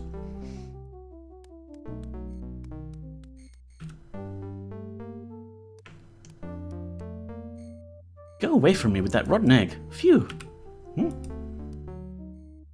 Wow, we cannot talk with her unless we ditch the egg. Who's holding the weird stuff? Shimino.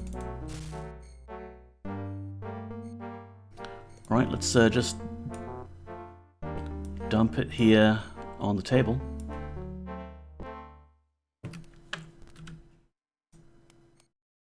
I'm so glad to see thee again, milady. Information. I'm afraid that I'm very busy right now. Perhaps we could talk about this later. Damn it, I think we must have used up some sort of credits of information gathering. That's fine. We can talk more later. Like, as I say, we are going to be stuck on Moonshade for some time.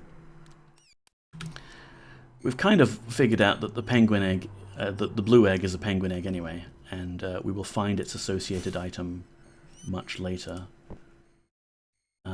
Let's find a place for the egg. I want to keep a hold of them.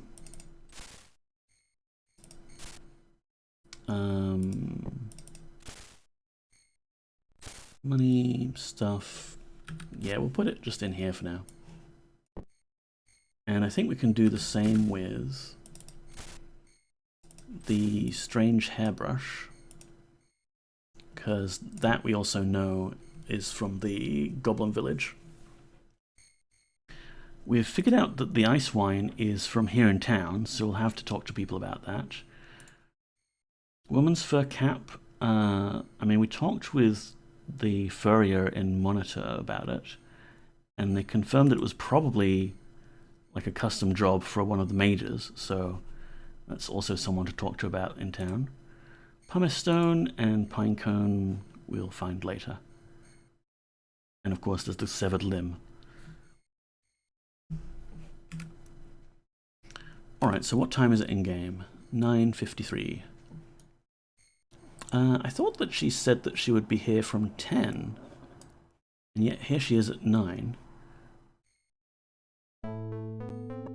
And maybe we can just talk to her again? We'll talk to someone else. We'll talk to Hawk. See how he's doing. Pleasure to see you again, boggers. So, what can I do for ye, lass? I would like us to leave the island. Not on my ship, thou won't. 'Tis too dangerous to sail these waters in these storms. If thou dost want to travel elsewhere, why not speak to the mages? They know how to magic themselves for short distances. And I've heard it said that old Erstam the Mad Mage can travel anywhere he pleases. Alright, bye. What time is it? 10:03. Maybe she'll talk to us about items now. So glad to see the information. Nope, she's busy. Alright, how about this ranger lady? In what way can I help thee, stranger? I have this wine. Thou hast wine from our winery. I hope thou didst enjoy it. It's the same vintage as the wine that disappeared.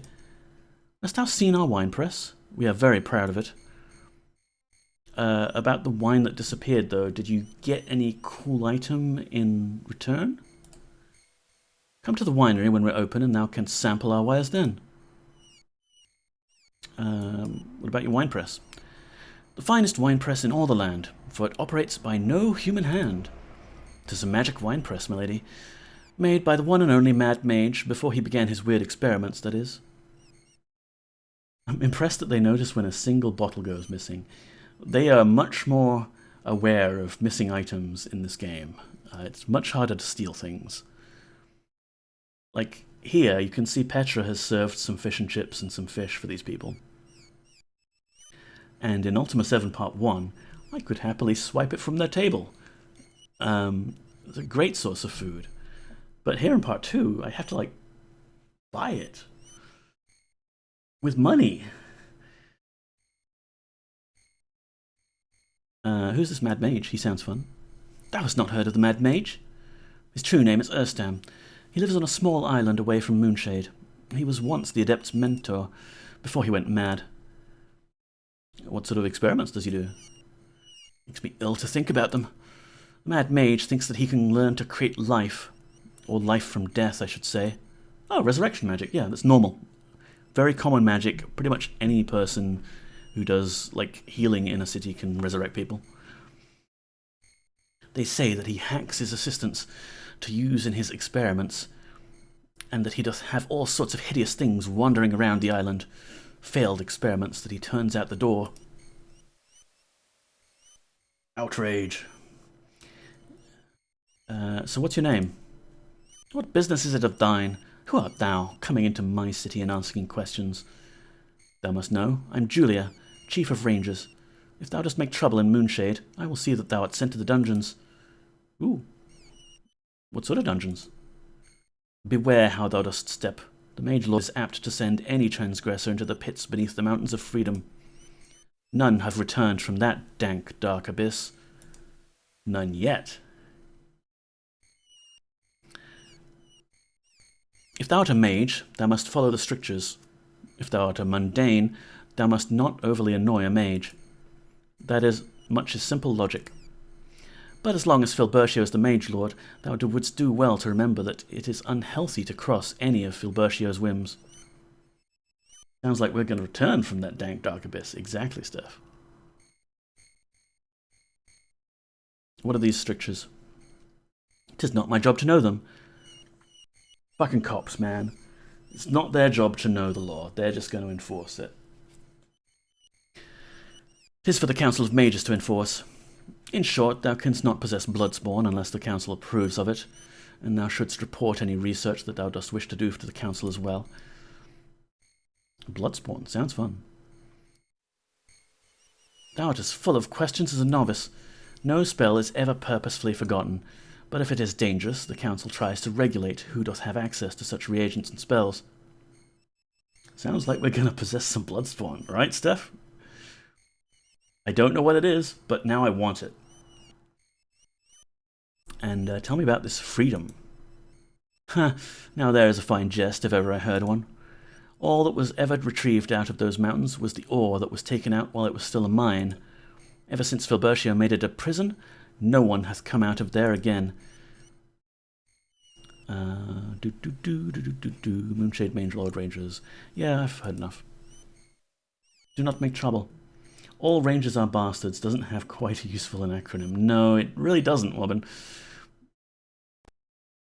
So, she said we should visit her winery when it's open. But that means it's closed right now. Maybe we should have a poke around. Yeah, it's still full of busybody people. Random rangers. My name's Ernesto the Ranger. How may I be of service, milady? Have you seen this strange wine? It is our wine, sure enough. Can't fool my nose after all these years, working with the Mad Mage's wine press. I wonder if this is the bottle that disappeared. Thou should ask my commander about the wine. We did, she wasn't helpful. Bye. And you, are you also Ernesto the Ranger? My name is Ernesto the Ranger. How may I be of service, man? Bye. That's creepy. What about you? Are you Ernesto the Ranger? Oh, this is not Ernesto the Ranger. How may I help thee? As Ranger, I must help thee in any way I can. Ranger? A Ranger is much like any other city guard, milady. It is our job to catch thieves and stop fights. Nothing very exciting. Until one of the mages manages to destroy a section of town with his experiments. Then things become lively. Alright.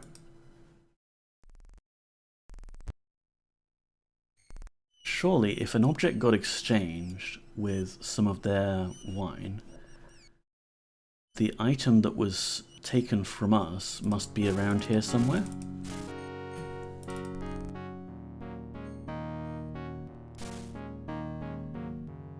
Was it that red cloak? Hard to say. Wow, that's a lot of people waking up at once. No, sorry, wrong room.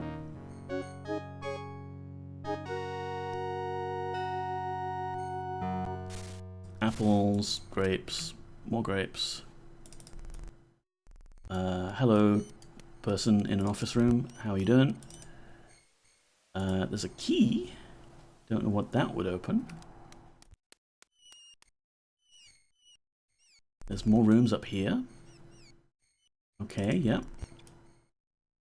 And locked door. With a magic scroll and some other stuff over there. Okay, I want to get in there.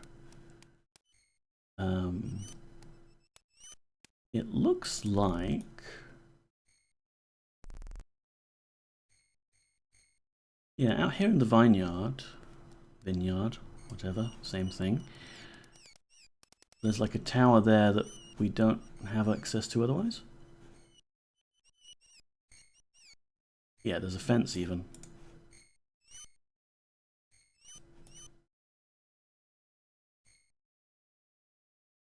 Alright, so we need that key.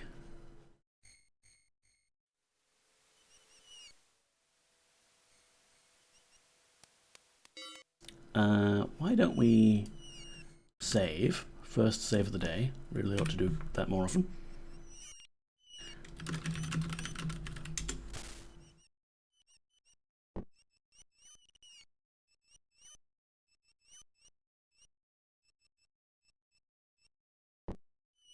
And if that guy shows up, we could talk to him and try and kite him out of the room. There you are. Hi. Can we talk to you?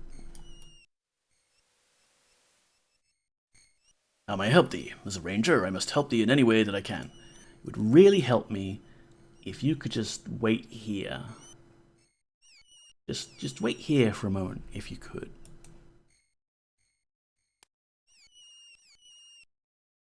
Close the door. Open this, drawers, take the key, yoink. I think we got away with it. One bird in thine hand is better than two birds in the bush. Profound. Okay, well we have the key now, so we can totally legit open this door. Right? Yes, nice.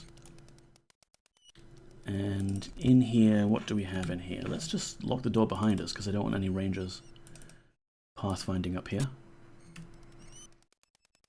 Is there a light? Yes, there's a candle. Okay, fine. We'll just put it on the nightstand there or something. On the bed, sure. What's in the chest? We've got some leather gear, some arrows. I think Shamino has a lot of arrows now. 32. 55 burst arrows. We never really did figure out what's taking up all the weight here. It's probably the plate leggings. Can you hold on to more arrows? You can. Just barely. And what's this magic scroll? Aha, it's a scroll of enchant missiles. We want that spell. Yes, we do. And yeah, you can just double-click these scrolls to use them once. But that is not very cost-effective. We definitely want to hold on to the spell scrolls until we get the spellbook and the transcribe spell, at which point we can learn them permanently. For free. And what's down here? Lots of bottles of wine. And yeah, let me just hold this candle. Lots of bottles of wine and a weird room that I can't seem to get into. Is this a wall? Can I double click it? No. Is there a sneakily hidden lever somewhere around here? Lever, lever, lever. Is it upstairs? Yes, it is. Oh, no, come on. Come on, Avatar. Hopefully you'll get a spellbook soon. Yeah, we're at the sort of stage of the game where we're on the right path to getting at it. Do you see the lever, children? It's right here. Hidden next to the tapestry. And now we can go down here. They've got a secret basement. And, yep, there's another lever. They do a pretty good job of hiding those things. And a scroll. The art of winemaking. The art of winemaking is not a difficult trade. Indeed, making fine wine is the simplest of tasks. There are those laymen, however, who doth think making wine is some great secret. Nothing could be further from the truth. Sorcery hath made the process of making wine very easy, but sorcery cannot make the wine taste good.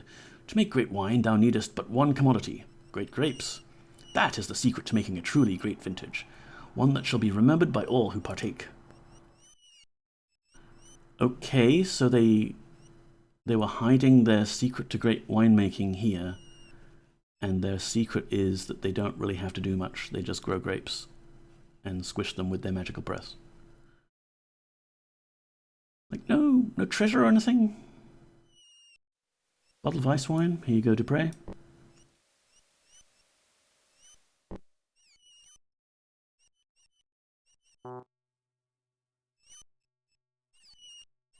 I don't think there's any more secret to this.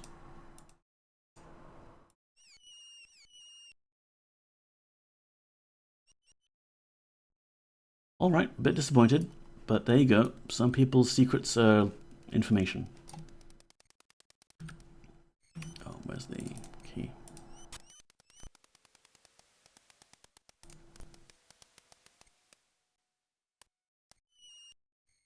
And we did get a spell scroll out of it. Hey Mosh, how you doing? This is about the edge of the city limits. We've explored most of the buildings. Montegro lives up there. Frigidati lives there.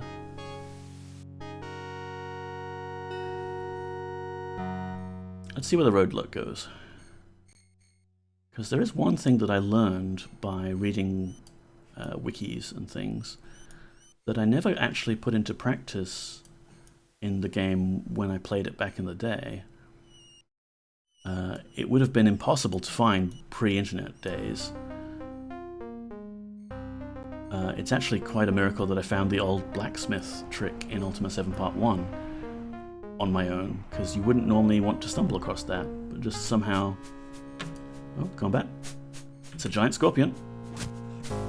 And people are not using the correct weapons. I'm holding a candle in my hand.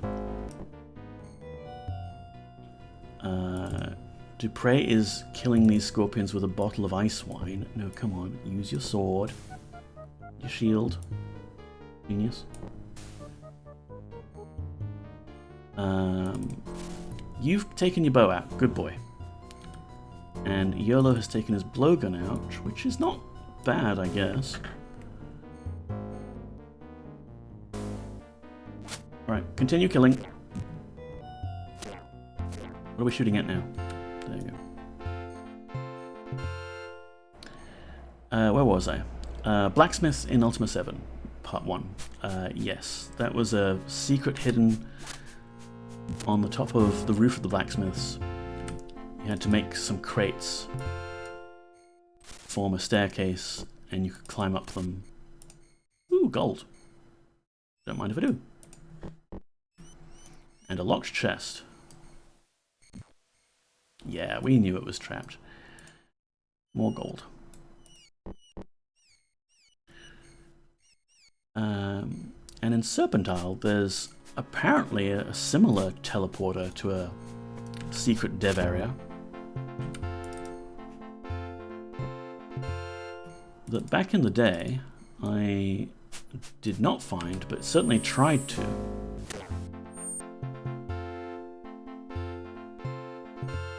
Hello? Can we kill the final harpy? Oh, it's flying above us. Dang flying creature! Why won't you land? And Ayolo and Shimino, you have ranged weapons. Why not shoot the thing?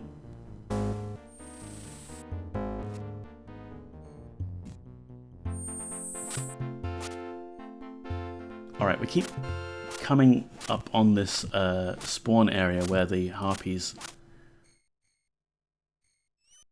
get generated. I think we'll just move on. We could probably farm them for... excuse the background noise. We could probably farm them for experience, but they're flying and thus irritating. So where are we? We're here. There's a ruined shack somewhere around here that I wouldn't mind investigating at some point. This candle is used up. Oh, now what? If we come across it, then we'll investigate it. If we don't, that'll be something for another stream. Yeah, okay, there's the city wall.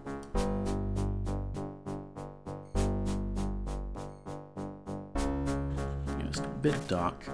Shimino, you may as well give me one of those torches.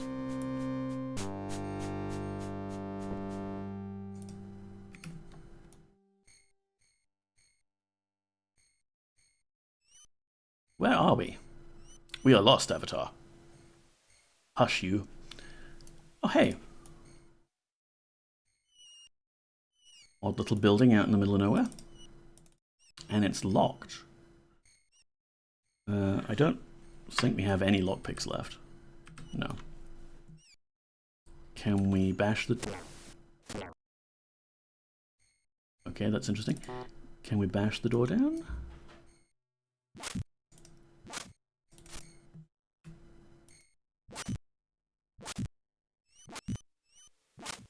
Nah, can't bash the door down. Perhaps we shall figure that out later. There's another weird little locked door here. I guess it's an outhouse. But this isn't the shack I was thinking about.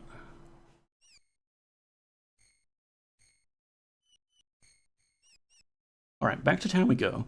Because while it is in the middle of the night, we could return to the marketplace and help ourselves to that magic sword.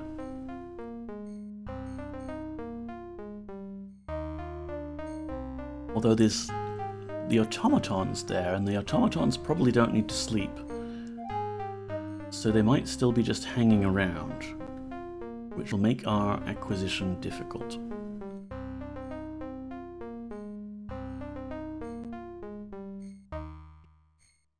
Yep.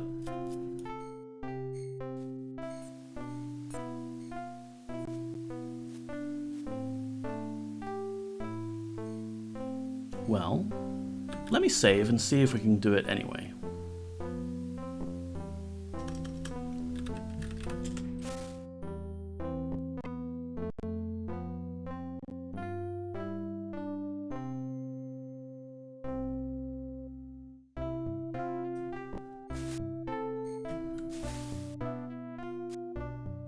We just need to wait maybe until they're not looking?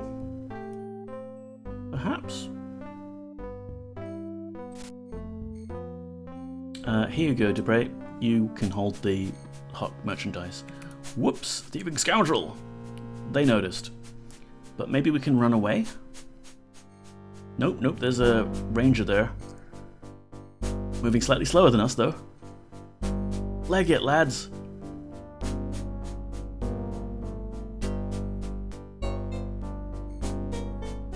Are we safe?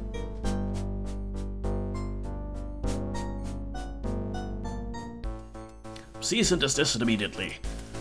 Dost thou wish to avoid the unpleasantries of a lengthy trial? Yes. What is thy liberty worth? 2,000? No way. It's worth 1 guilder.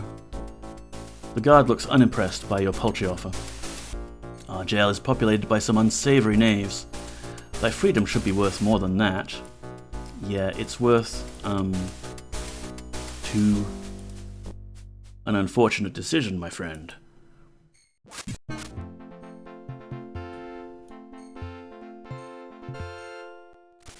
Well, we've killed the guards.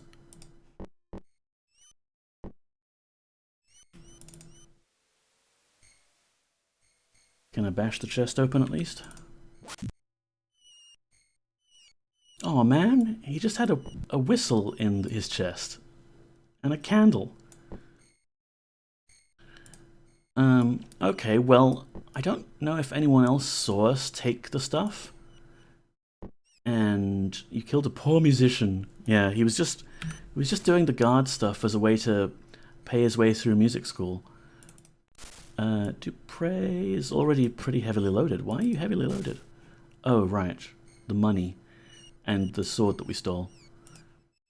Okay. I just need someone to pick this body up briefly. Here you go. There we go.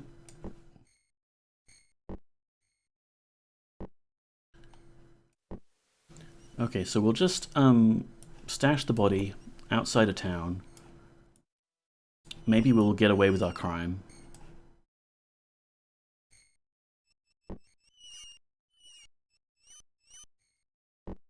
There's that cave that we found that stuff in.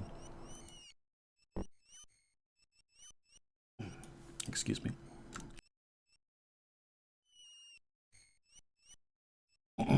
Okay. Yeah, there's the cave. We'll stash the body in there. Hopefully the automaton is not still mad at us for stealing. And hopefully the guards aren't all like psychic or something and immediately telepathically communicated our crime to their fellows, as happens in far too many games, I've got to say.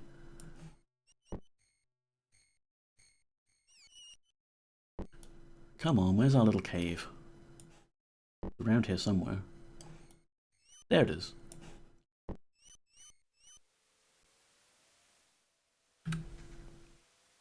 Let's throw this torch away.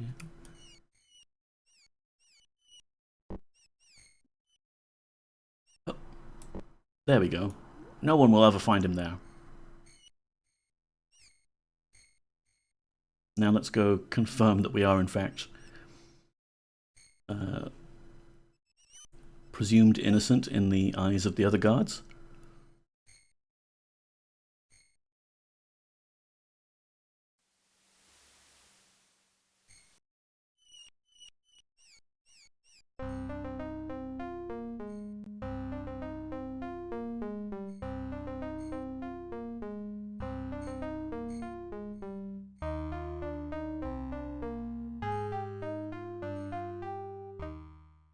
Returning to the scene of the crime, always a clever move.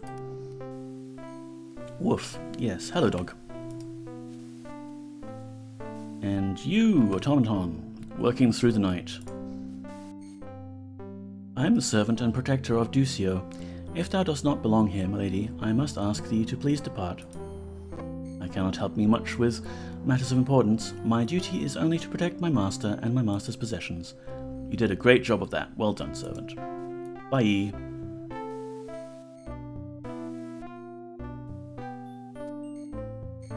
Alright, I think we got away with it, folks. Ooh, didn't Mortegra want us to come by for a seance late at night? We should do that. Man, let's dump some of our stuff and see if he's still down for it.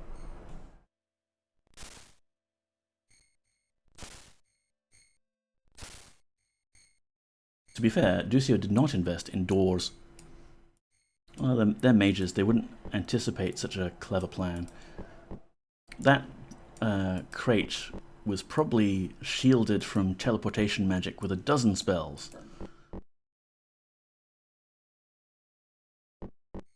What is the time in game? Well, it's currently 8:57 PM on Monday for Australia, Sydney. But I'll have to wait a second once I'm out of this inventory dumping to tell you what the time is in game. It would be really cool if I could fix Robot Neko there to actually read what the time in game is. In theory, it would be in a memory address somewhere, which should be possible. But I think such an integration would be better for Exalt, the open source re-implementation of the Ultima VII engine, and not me doing some weird hacking on DOSBox.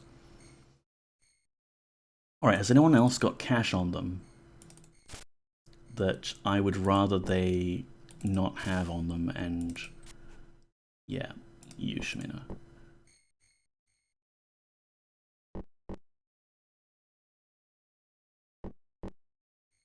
Sweet. And what's that? It's a sword of defense. Nice.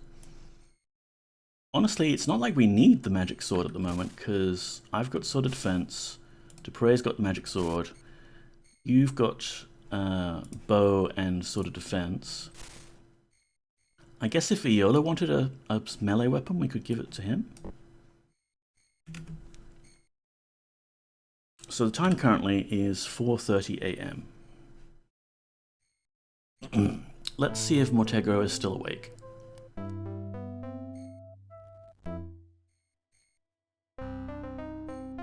Because if he is going to bed, he's probably going to bed at 6.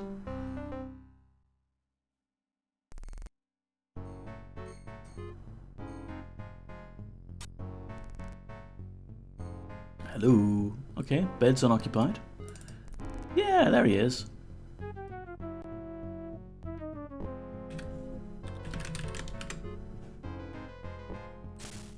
Hello, skeleton.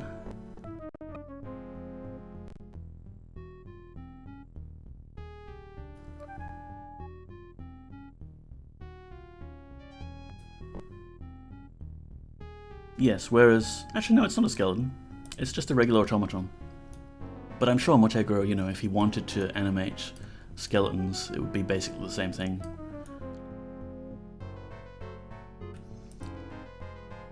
Ho, mage.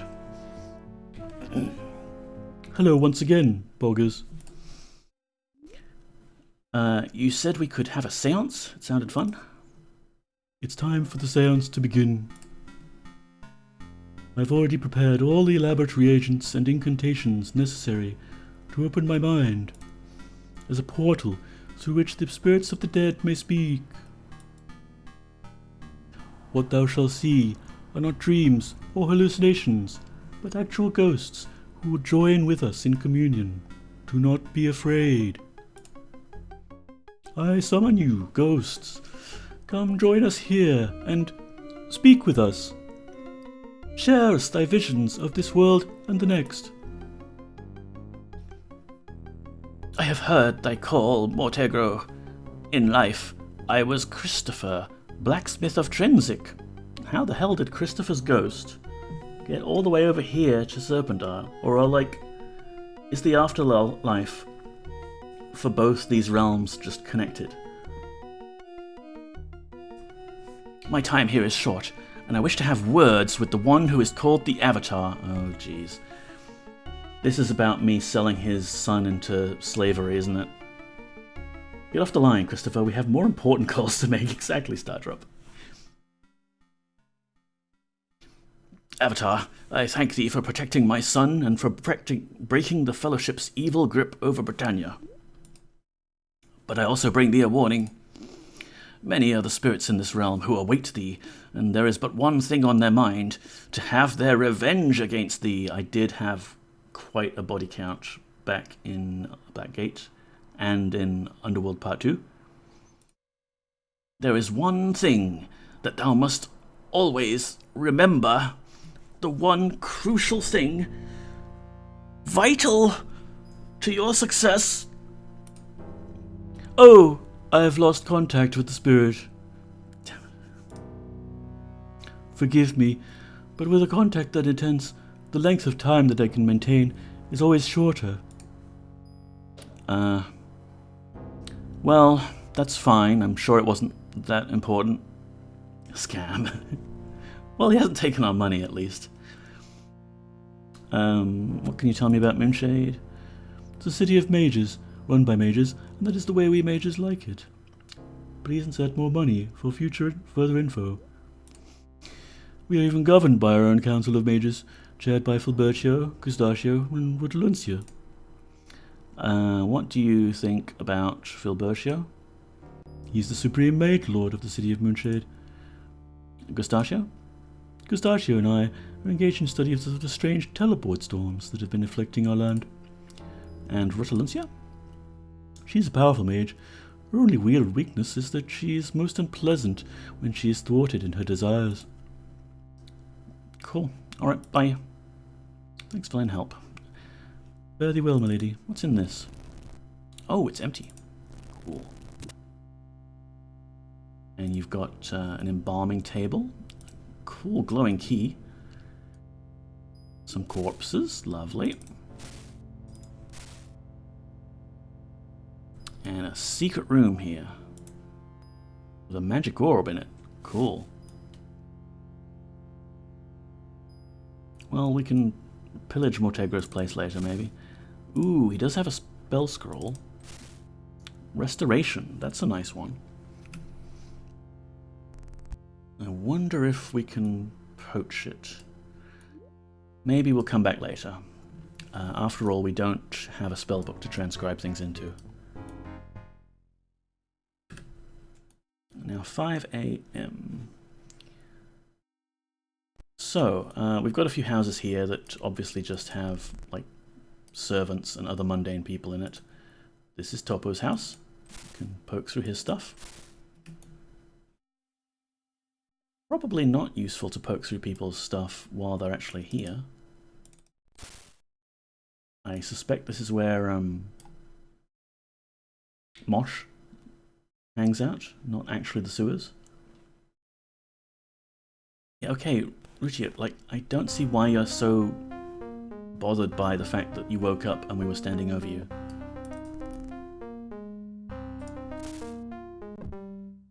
Uh-oh. I think that chest is trapped. 24 bolts, I'd love to take those, but ow.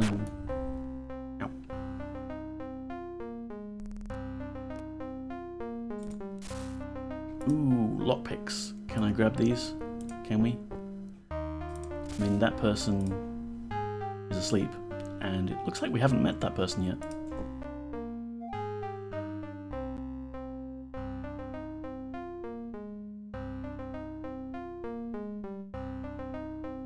There's a suspicious pile of rocks here. Will we find anything under it? No.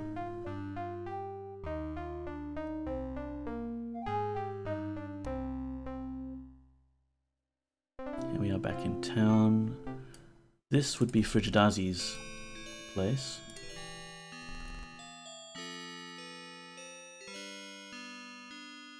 The Mage of Cold Spells, can you tell?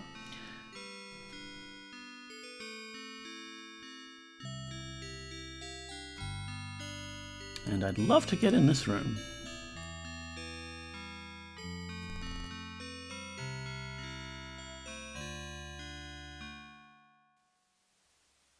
And was there anything else?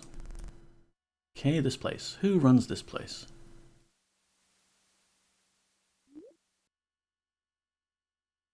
There's some reagents just lying out in the open. I want to take them. No, I can't. Ooh, hello. What's this? A serpent tooth. That would be a very good item to have. Not right now. Wouldn't do us any good right now, but later perhaps. Locked chest and a naga caged up here. No one's home. Who runs this place? You. I am the servant and protector of Rotaluncia. If thou dost not belong here, milady, I must ask thee to please depart. I cannot help thee with matters of importance. My duty is only to protect my master and my master's possessions. Okay, so this is where she lives, but she's not here right now. She has a nice statue of a gargoyle. Not a thief, go away.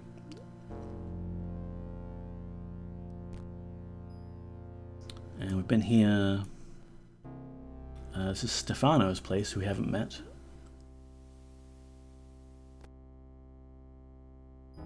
So what's our next move? I remember, generally speaking, when we got stranded here, like me and my sister were playing it back in the day, we spent a lot of time just being mundane and no one would really talk to us. And we would occasionally hang out and do the seances with Mortegro, because he's cool and he likes us. But eventually we managed to find a way off the island and go north to the Monk Isle, which is where we need to get the Mandrake roots to get the spellbook to do blah blah blah blah blah. I'll tell you what though, there's a secret here which I can show off. Oh, actually, and this is another person's house. This is Pothos's place, who is not a mage and thus doesn't get quite so snobbish with us. He doesn't seem to be home right now, and he has a lot of magic shit. Ooh, he's got a lot of magic shit. I want to rob him blind. But he's the apothecary around these places. 53 gold. One of these fancy glowy potions. Can I...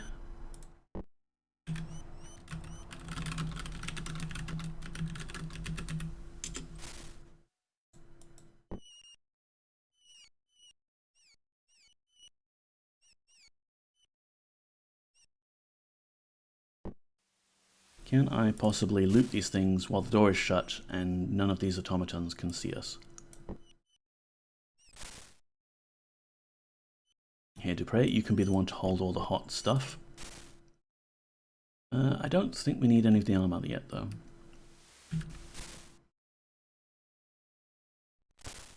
And of course I have lockpicks now. Let's try and organize this a bit better. I'll put these away. And we've got the abacus now. I can put that in our bag of stuff. This is also sleeping powder. Oh no, this is dust of invisibility. Interesting. And lockpicks, yes.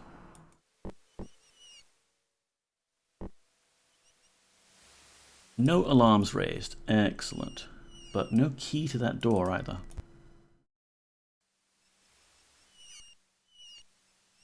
I think we can buy potions from this automaton. I am the servant and protector of Porthos. If thou dost not belong here, my lady, I must ask thee to please depart. I cannot help thee with matters of importance. My duty is only to protect my master and my master's possessions. As I have said, I serve and protect my master's household. The apothecary's shop is a prime target for thievery. I say. Especially when Master Porthos is away. Alright, bye. Right, so I can't actually buy things when Porthos isn't around. A pity. But yes, while spending a lot of time on this island, not sure how to advance the quest, one day, I can't remember if I dreamed it, but there was something about this door that just made me, something about this wall that just made me want to go, wait a minute, that's a secret door. And lo and behold, there is a secret staircase that goes down here. And then you get attacked by zombies.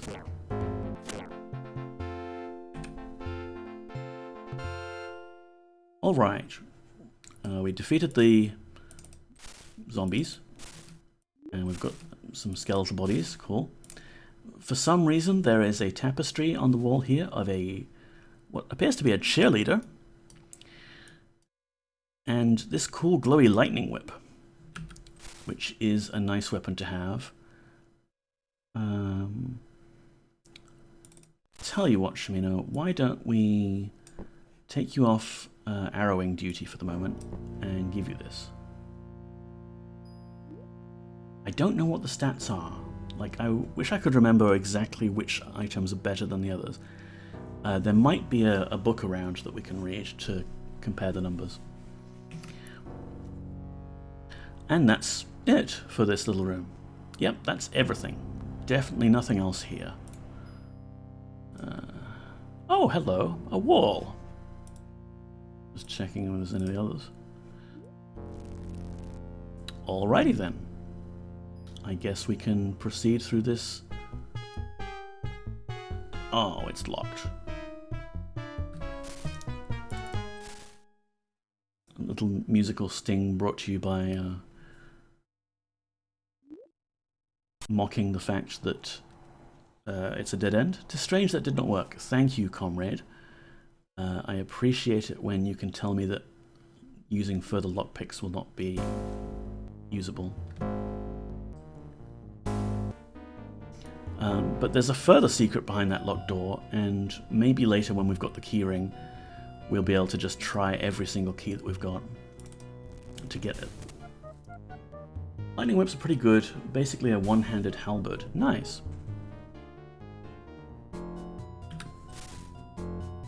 Yeah, I still want the sword of defense for me, I think, at the moment, just because I don't want to die.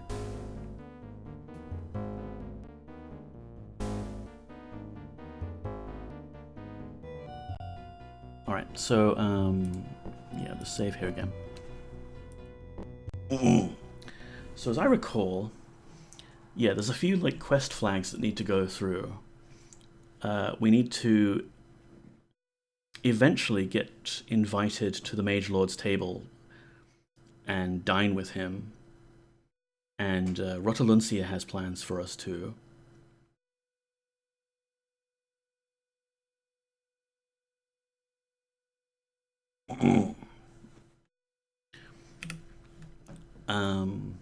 But those are sort of like almost timed in a way because there's stuff we have to do that seems incidental to trigger them.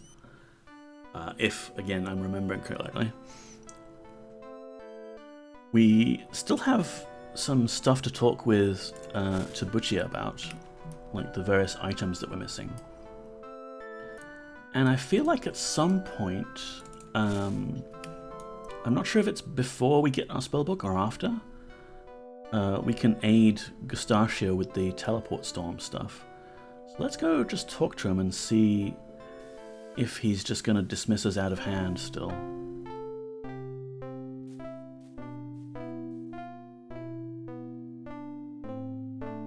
Kitty!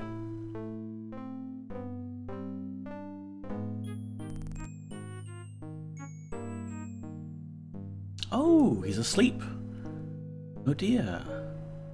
That means he's maybe not as observant at what's going on in his place. 7 black pearls. Oh, I want those. But is the automaton going to notice us, is the problem.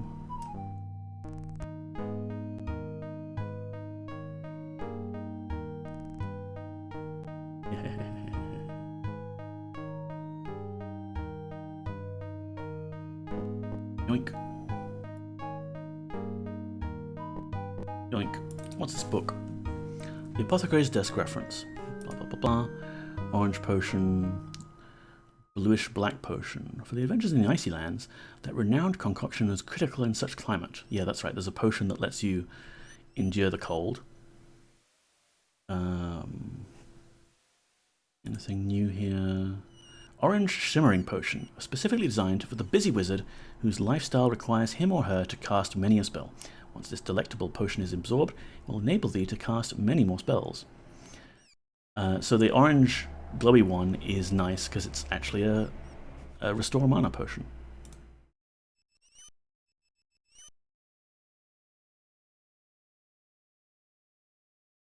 Now, I wonder if... No, Shimino, I didn't want to talk to you, actually. I wanted to open the door. Ooh, some money. 7 whole guilders. Is it worth going to jail for 7 guilders? Yes. And a ritual bloodletting device. Lovely. No, I don't think I will use that. And he's got a downstairs here as well, where there's Nagas. Okay.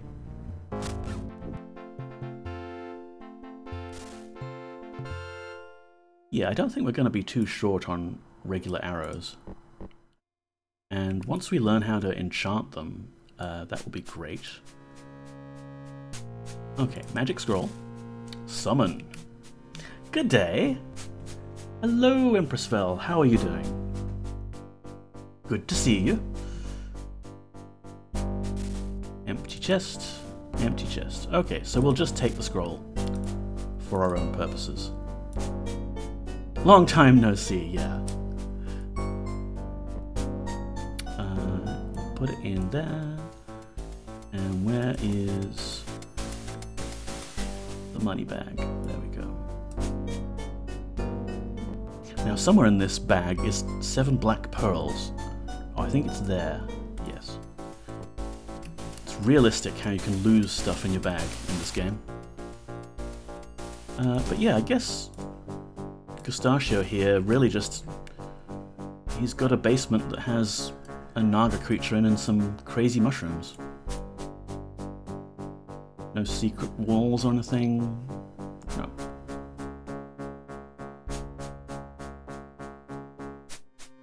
Good morning. There we go.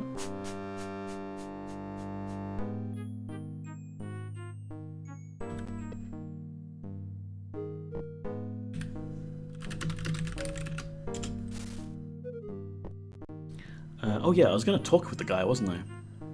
Yeah. When this finishes saving.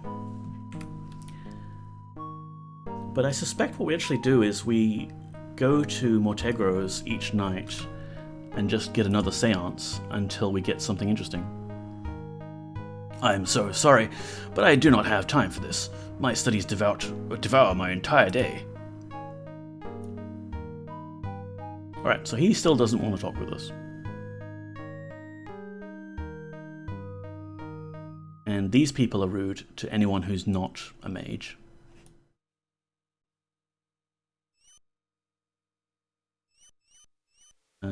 I don't think Stefano is actually home at this point in the game at all. So it's just basically an empty area that we could live in if it weren't for this guy. Maybe once we get the Create Automaton spell, that guy can be the first to get repurposed. Oh, here we go. Here's another person we haven't spoken to yet. The blacksmith. I'm Ducio, the master artisan. What is thy business? Master artisan? I have an apprentice. I have automatons to help the work progress. That makes me a master. I am able to create or repair anything. I make what the mages need. That makes me an artisan. If thou hast need of the master, ask me. If not, ask Topo. It's a town full of the worst types of academics, yeah. Anything? If the mages can speak plain enough to explain what they need, I can make it. Magical apparatus, swords, whatever, I can make it. They enchant it, 'tis fair. What about automatons? Can you make those? One that bakes, one that sews, one that smiths. All from Tarisio. They work hard, do not talk back like Topo. What do you think of Tarisio? Tarisio is an adept. He makes the automaton guards and servants. He does good work, almost like a master artisan. But he needs magic to make everything work. I give him a good deal on the metal he needs. Now I've got 3 hard workers made of metal. Not a bad deal. What about magic? Tarisio doth not ask about my work. I do not ask about his. All I know is that his spells are old. Not anything created by these mages. Thou wishest to ask more? Ask Tarisio, if he will speak with thee. Why are they old? Very old. Maybe as old as the Serpent ruins, maybe not. I'm not a mage. Cool. What are the Serpent ruins? What dost thou think I am, a teacher like Fedabiblio? If thou wishest a history lesson, go to him like any novice. If thou wishest the work of a master artisan, stay. I do not have time for such questions. Cool. What about this magical apparatus that I found one day after lightning hit me? I make all the apparatus for the mages. All different. Every mage wants something a little different than the next. I can tell thee who a piece belongs to just by looking at it. I remember everything we've made. Dost thou have something thou wishest me to look at? I do. This is a piece of lab apparatus that the mages use. In fact, this was one of my first masterpieces. I thought it had been destroyed. I might ask how thou didst come by this, but I won't. I do not want to know. Vesculio hath been dead for years. Vesculio, you say? Not good, that one. Sought to reach beyond life and rule death. Not good. The council killed him years ago, did they? I thought they had destroyed all his equipment after they found the grave empty. But mayhaps Insorcio took it. Insorcio? Isn't he that asshole from the inn? Insorcio was Vesculio's apprentice. Too much like his master, that one. Exiled now. Here he spends his time drinking his sorrows on another island, yes. And the grave was empty. They say he rose from the dead. They think he's looking for revenge.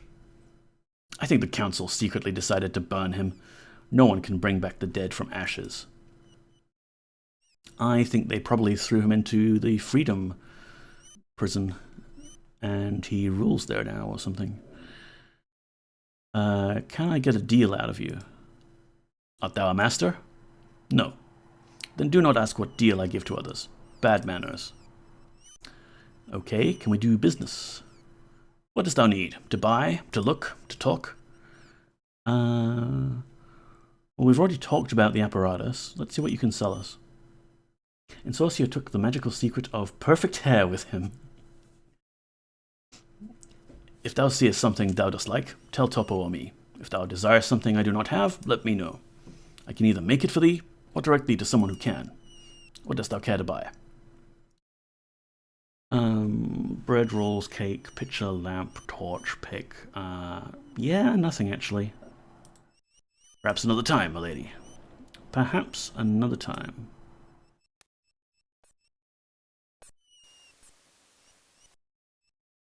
So,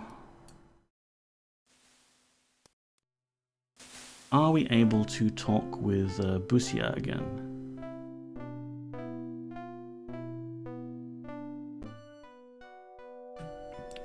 More stuff. I need you to identify it. I'm so glad to see thee again, milady. I'm not certain that I'll know anything useful, but in what art thou interested? Strange objects. What sort of items art thou inquiring about? Well, we already know the plane shield is from Monitor.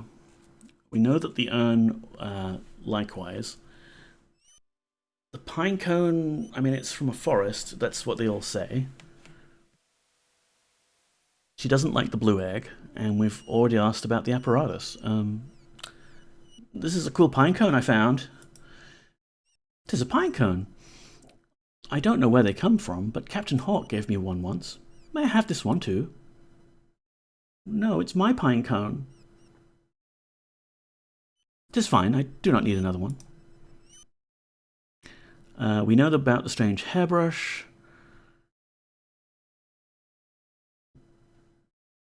Is that everything? I mean, there's the hand. And we'd love to ask about the stockings. Perhaps we need to ask about something else, like the plane shield. Perhaps Ernesto at the winery could help thee. 'Tis said that he is good with weapons and such. Ooh, glowing rock, yes. Put that away. I hope that no one saw. Dost thou not know that it is a crime to possess stoneheart? It is a most dangerous substance. Thou shouldst discard it in some safe place, such as a remote isle or a distant mountaintop. Why, what's stoneheart? Why is it a crime to possess it? How about the urn, then? It doth sound like some sort of pot. Perhaps Topo could aid thee. He assists Master Ducio in fashioning bowls and pots for the mages. I must be getting back to work now, but it's been nice talking with thee. Okay, I guess we don't get more out of her until later. But I think, based on what we have on us, the only thing I really want to ask about is the stockings. So we know that this is apparently Stoneheart, and the mages don't like it. We showed it to Selena before, and she shied away. We know that this apparatus is apparently Vesculio's. And yeah, I need to do the stockings thing. I could just go and show Tauricio the stockings right now, but it's kind of blackmail evidence, so I'd rather not.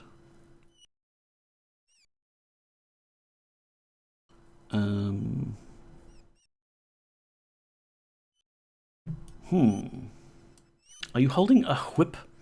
I am not. I am holding a sword of defense.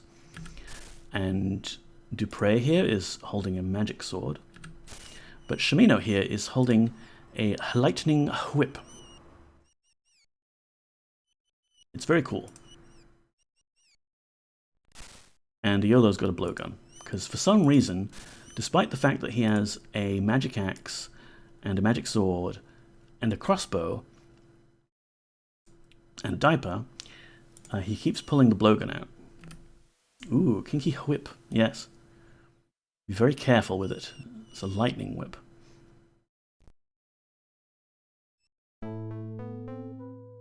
A whip and a blowgun, yeah. We've got a kind of weird selection of stuff.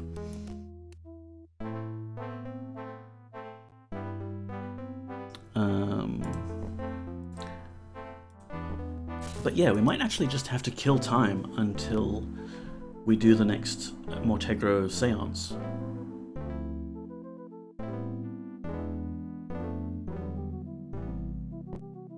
James, I'm glad you can see where I may or may not was going with this. Great minds think alike.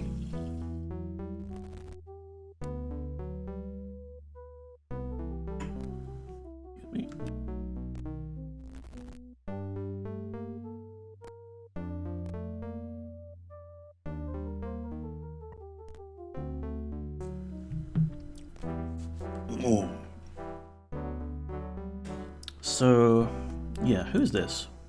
That's Flindo. That's right. We can talk to him for a bit. Returned again. I understand now why Hawk did not wish to sail the open seas. I do not know how thou wilt leave this island. Unless the tales are true, what tales? Tell me how to get off this place. I hope that thou dost like our fine city of Moonshade. If thou wouldst like to know more about any place within the city, come to me. What tales? As thou mayest imagine, Moonshade has its share of tall tales and stories. In fact, many of them are started by the mages in question to enhance their reputations. But if thou dost listen to the tales, there are ancient passages that connect to other islands. Or, for that matter, some say that the Mad Mage can teleport anywhere he likes. I would like to be able to do that. Any place? There are many places that thou wilt want to visit while thou art here. Thou mayest find lodgings at the Blue Boar. Thou should see the winery, and there's the Artist's Bazaar. I'm more interested in the passages. I know nothing other than the fact that they are said to exist, and that they are supposedly fraught with peril. City is pushing it a bit. There are like 14 buildings.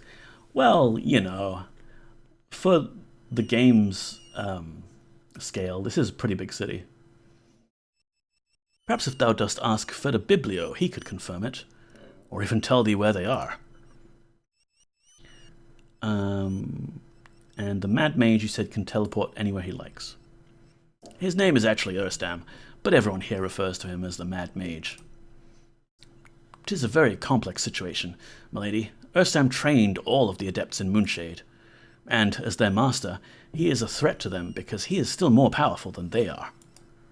As I said before, mages are nothing if not prideful, so it is now forbidden for any to visit Urstam. Are they tall buildings, though? There's only really room in the game engine for 2-story buildings, and in this game they've added basements, but it's kind of a cheeky hack that they've done it. Like, you see stairs going down to the basement, but they're actually a teleporter that takes you somewhere else. Which, from what I'm told, is fine with him.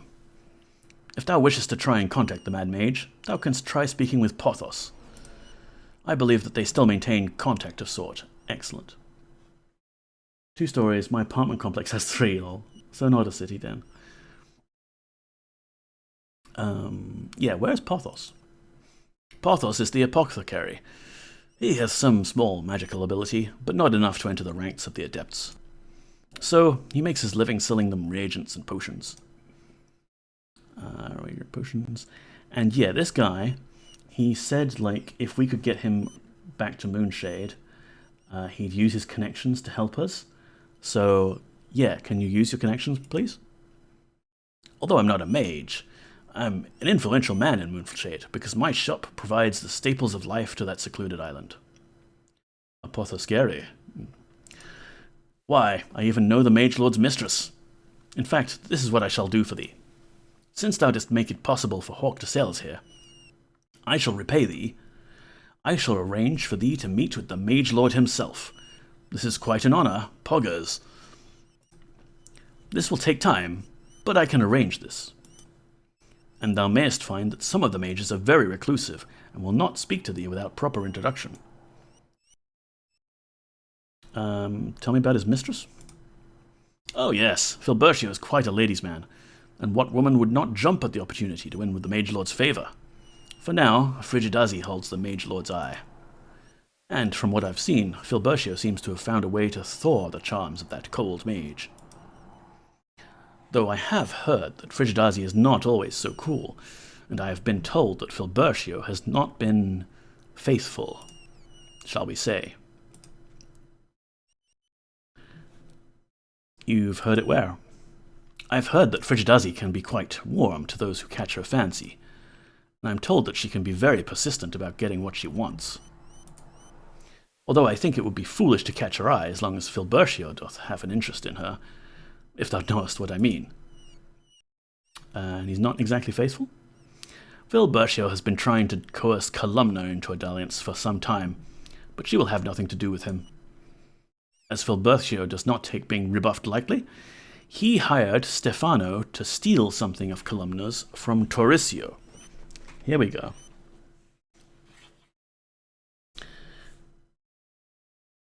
to use as blackmail. So the Mage Lord may prevail in this intended infidelity if Frigidazi does not discover him. So, the thing that Tauricio stole from Columna were her stockings, and then the Mage Lord hired Stefano to steal the stockings from Tauricio so that he can use them as blackmail against Columna. Okay. As I have found this story out from Julia, who found it out from Filbertio during a night of stolen passion. Wow, okay. Who hasn't been banging the Mage Lord? There's not too much to say about Columna. She's one of Moonshade's most reclusive mages. I think that it is what makes her so attractive to Filbertio. She seems unattainable. Why she insists on dallying with that scum Tauricio, I will never know. She would do better with the Mage Lord. Any way thou dost look at it. Tell me about Julia? Julia's a ranger at the winery. She's a rather handsome woman, very no-nonsense sort. Right? And Stefano, we haven't met him. Stefano is a thief of some skill, with a bit of magical ability.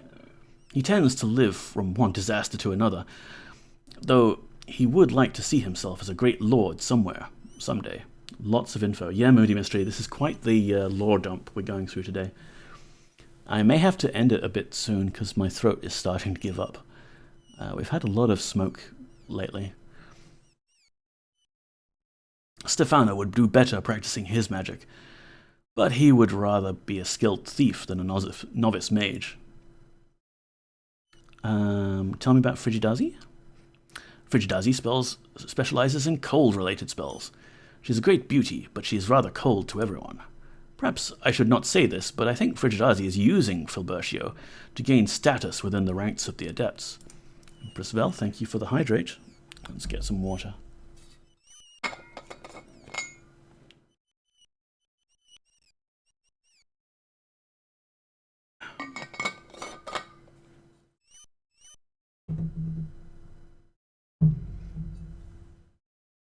You need an assistant to help you narrate.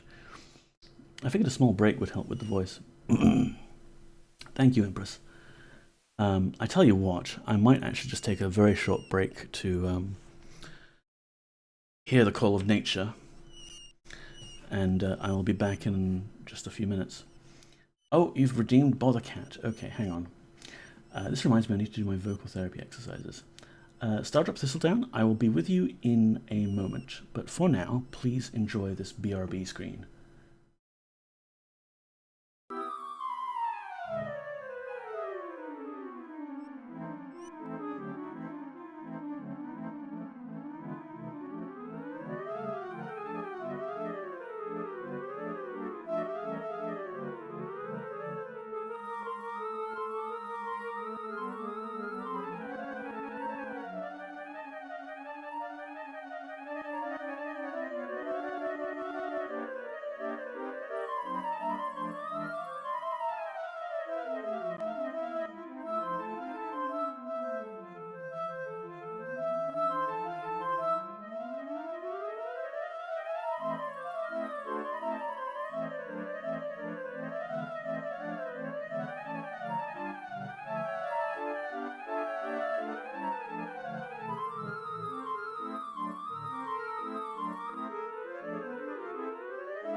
And we're back. And let's just bother the cat for a bit. And by bother, really what this redeem generally ends up being is I give her a little treat, because I feel I feel heartless actually disturbing her sleep. Let's change to the embiggened screen. Yep.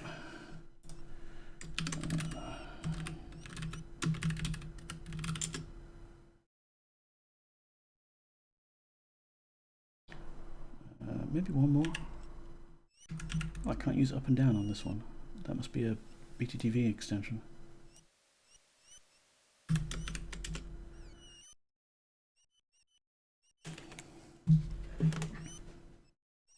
But Poppy. Hi.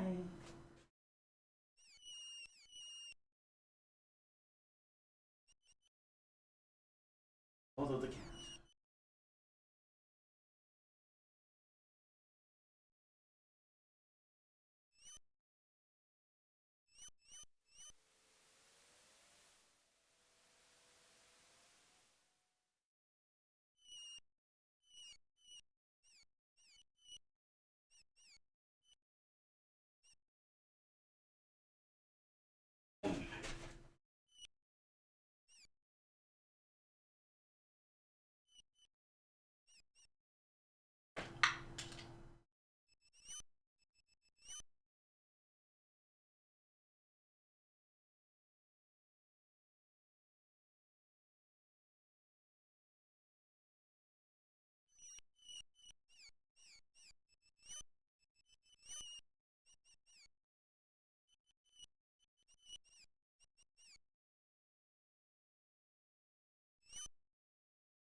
Oh, Moody, her name is Poppy.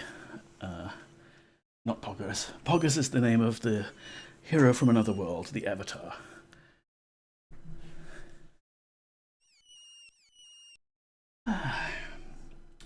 Must be a hard life, just snoozing all day in a comfy jacket that I have left out specifically for her because it's her jacket now because it's covered in cat hair.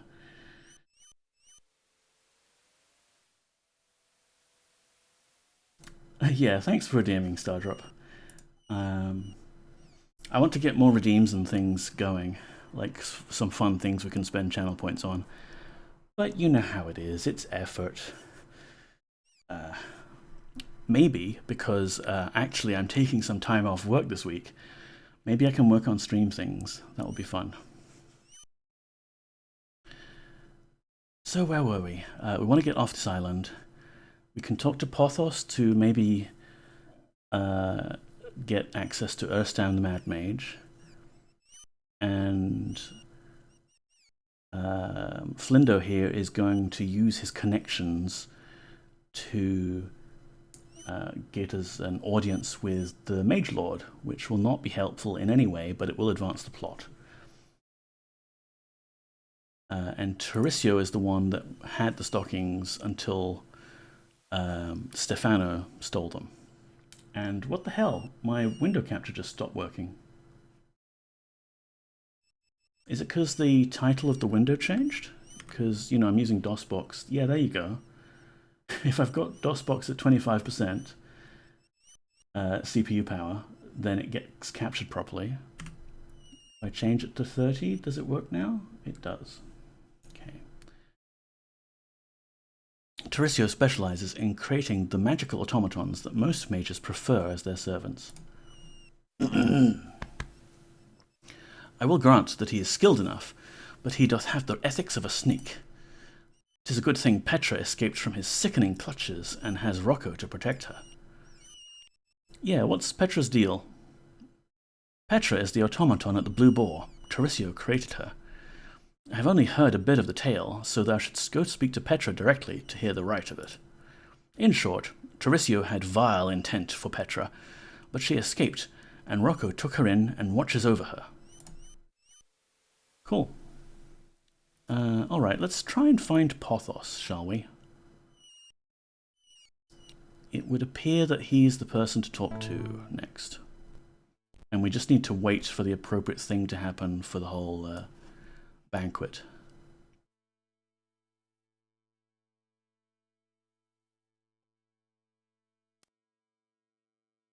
Sudden strange lack of music. Redeems. Bother cat. Give treat to cat. Play with cat. Let cat play Ultima. 5 minutes. Double click cat. Oh, you don't want to double click cats in this game. The developers were a bit cruel, and if you double click them too often, they, presumably from the charged up static electricity, they explode. Okay, no Pothos. Where is Pothos? Like, he's got his bed here. He must actually still live here. What we could do... we can save...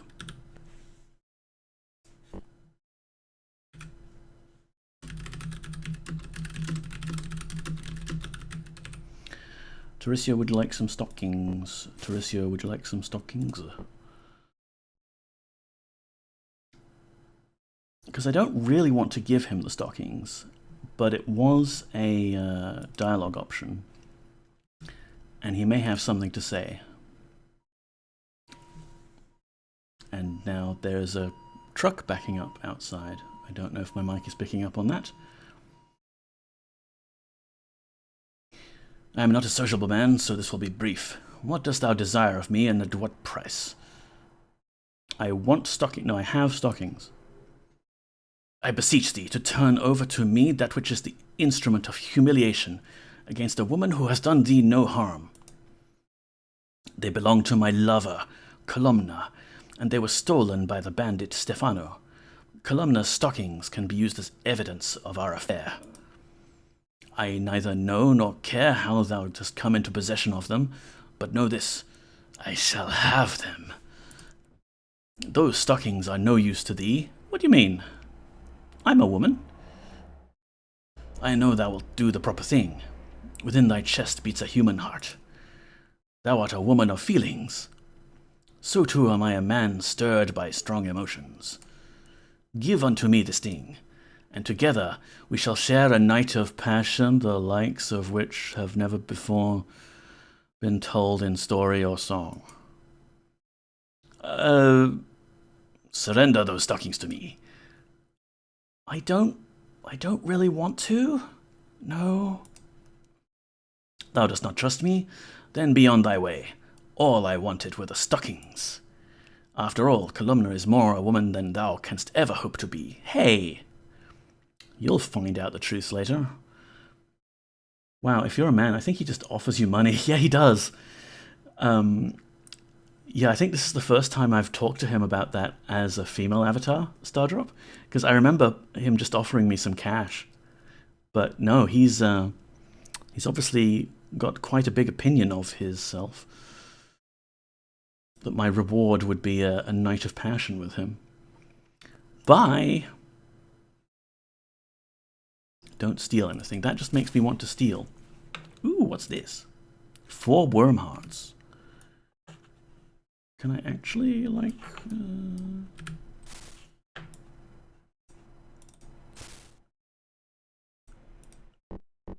Yep, cool. I'll show you who doesn't steal anything. Mr. Knight of Passion. Reveal. Nice.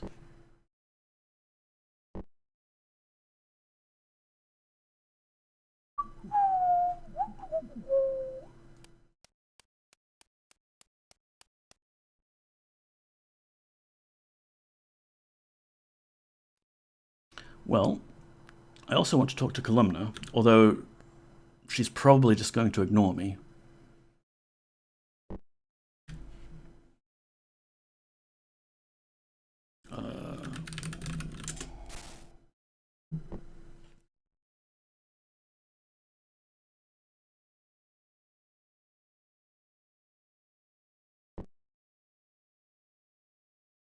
Yo, Columna.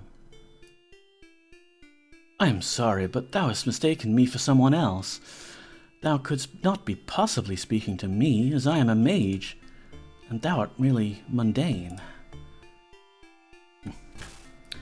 What if I'm wearing your stockings, huh? What then? Jamino, give me the stockings. What if I show up in your house wearing your precious fine stockings? Hey lady, check it out. Nope. Oh, they're pretty nice stockings. You can have these back.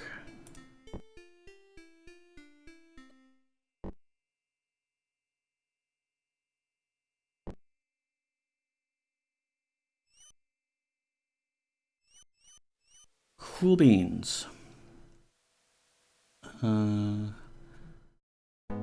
So we just need to find Pothos, I guess, which might just mean we need to wait until the right time of day.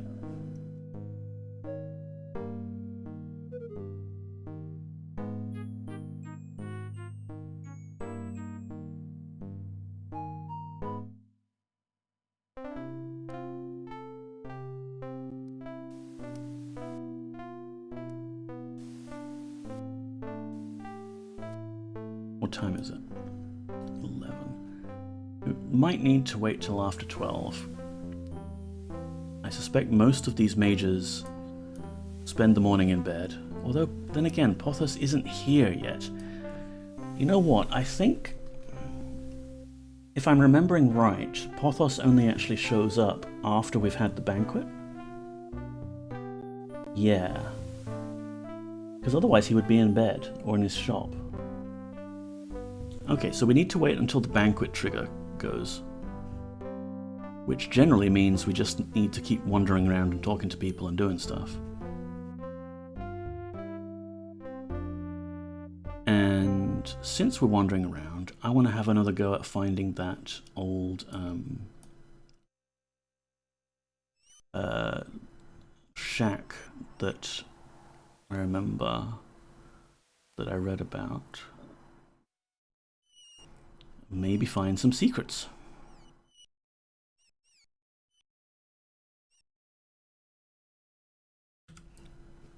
Yeah. Would it be within the city area?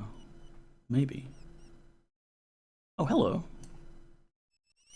Spider silk, just lying on the ground. Don't mind if I do. We will need this for spells later, until we don't.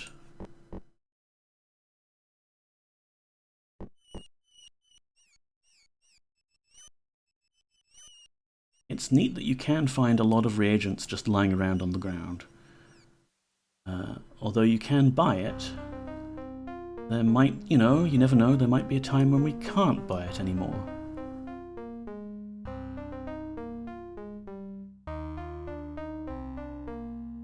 Yeah, I'm pretty sure the shack was outside the city. Oh, hello. Could be this one. In fact, I mean, this is very reminiscent of Christopher's old blacksmith. All this burned down, ruined stuff. I wonder. Wow, there's a lot of body parts in this place. Nicely done. Oh, thank you, Moody Mystery. What did I nicely do? I have a short memory and I wasn't checking chat. I guess this is the place, yeah. There's a crucifix in here. There's decomposing legs. Serpent Isle, I think, really goes, like, and amps up the gore level compared to Blackgate. Oh, the spider silk. Gotcha. So let's see what's down in the cellar, shall we? Rats.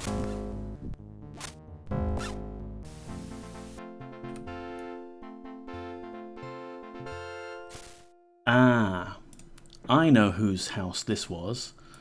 This must have been Vesculio's house, until they burned his place down and killed him. What's this scroll? Invisibility All. Very nice spell scroll. We'll take it.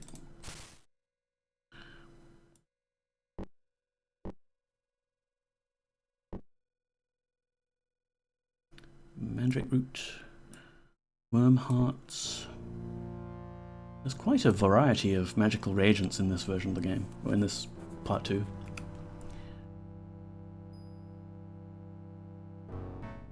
And yeah, as I was saying, Empress Vel, if we go up the stairs here, we're in this one level ruined building out here. But if we go down these stairs and kill some rats again,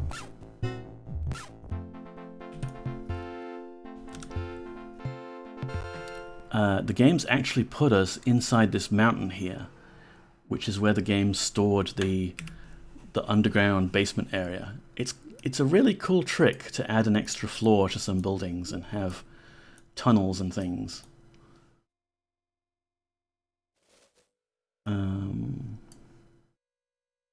So yeah, if this is the place, how are we going to get up here? We're not going to build a stairwell of like a staircase built out of corpses. This might be a project, because I don't think this one was intended to be found as easily as the one in Blackgate. You think they'd turn off the crosshairs of the map when you're inside? Oh, they do star drop. I am just a cheating bastard. If I go to my backpack, and here's my map, I don't have a crosshair on this map because I'm not carrying around an item called a sextant. But if I was carrying one, it would let me, you know, look at the stars and the sun and figure out where we are. So that would put a cross on the map. But it doesn't work when you're indoors. But to get the map, I'm actually pushing F3, which is the cheat menu for teleporting wherever you want. I'm promising not to do it this stream unless I really, really need to. So yeah, we're here, and it's, well, basically northwest of the winery. Ooh, the winery would have a lot of crates and things. Oh lord, we're stuck on this log. There we go. Yeah, the winery should have what we need in terms of building a little staircase. Of course, they're probably going to get angry at us for moving anything in there, because everyone gets so uppity when you start moving their shit around. So if I move this chest... Stop that, or else do not touch that. Yeah, okay.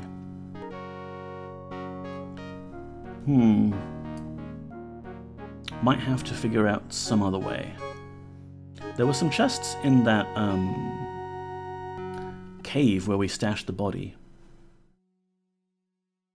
Let's see, how long have I been streaming? 3 hours. Well, it's not like I have work tomorrow, so that's pretty good. I reckon we could... Alright, tell you what.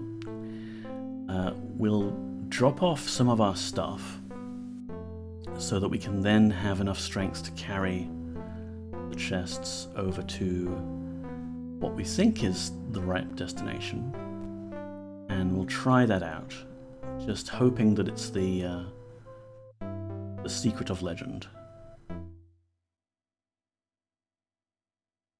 And we do have these chests here, but they're full of stuff.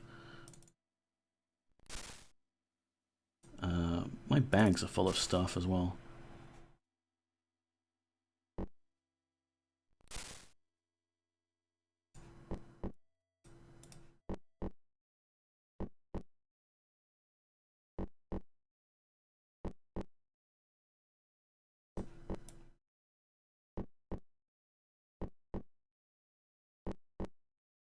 Definitely need some sort of magical credit card.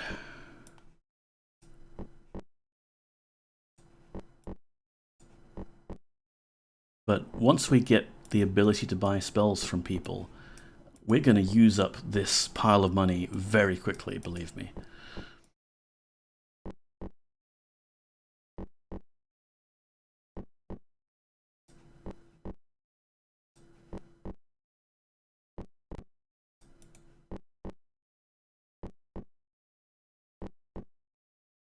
Man, I do love hoarding money, but it is quite tedious.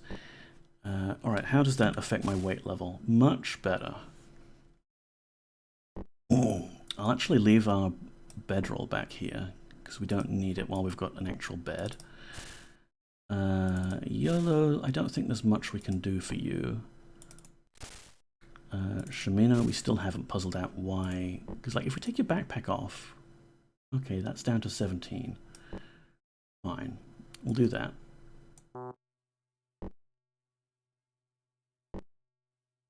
And Dupre, can we get you to take that off as well? For some reason, the magic sword doesn't want to go on your belt or on your back like some other swords do. Like it won't go on anything. But we'll do that and that.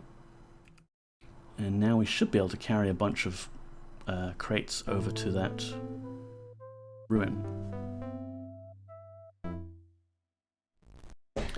Which is what I would like to do, because I never did find out the secret to that place back in the day. And it would gratify me immensely to finally be able to solve that.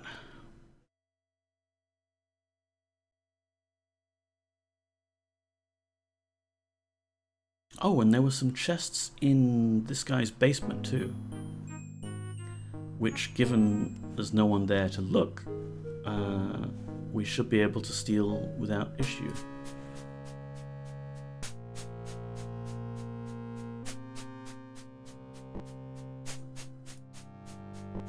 The combat music's playing, but the Naga lady is not attacking us, so we'll leave her be.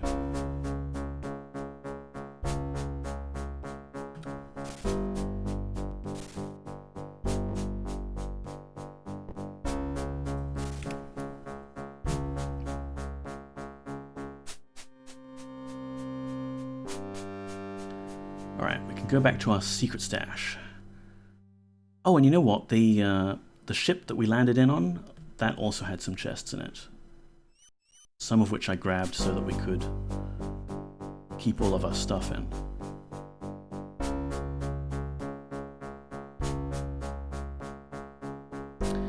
Here we go. Here's the body we discovered, or we disposed of. Hang on, what's this? Rock actually a rock, or is there something hiding behind it? We don't need the barrel, so let's dump this stuff in the barrel.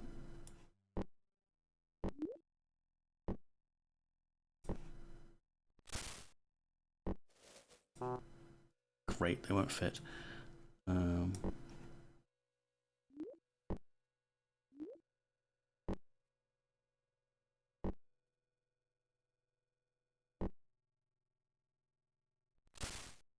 Some swords. I don't know, like, what the purpose of this cave is, actually. It seems to be like a little bit of environmental storytelling, that there's a bunch of arms been secretly kept here, and they're armaments of Monitor. Maybe Monitor was planning an invasion of the Mage Island? It seems a bit foolhardy if you ask me, but they might. Can I carry one of these? Okay, can I carry two of these? Just barely. Shamina, you grab these two. Too heavy. Okay, just one of them. Dupre, can you carry the other one, please? And I reckon if we go back to the ship, which crashed down here somewhere,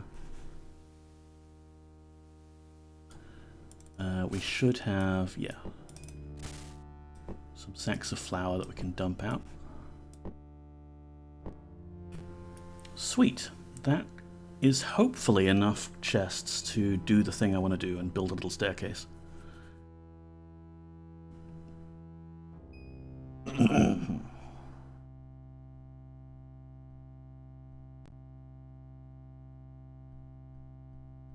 Yeah, so I'm off work for 2 weeks, which is absolutely great.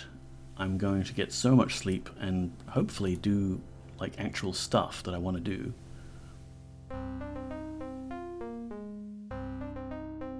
Means I don't have to go to work tomorrow, so we can stream a little later. Don't have to worry about... okay, no one else can carry these, can they? Too heavy. We'll come back for these if we need them. Party! Yeah, I'm gonna watch so many streams. I don't have to go to work too. Huzzah! Nice. We can watch movies in Empress Vel's Discord. And on Wednesday, I'm meeting up with my mum, who's coming down to Sydney for a bit. So Twitch hasn't been letting me chat in here. That is by design, MZZ. I'm surprised to see that it's allowing you to chat now. Let's reban you. Okay, there we go.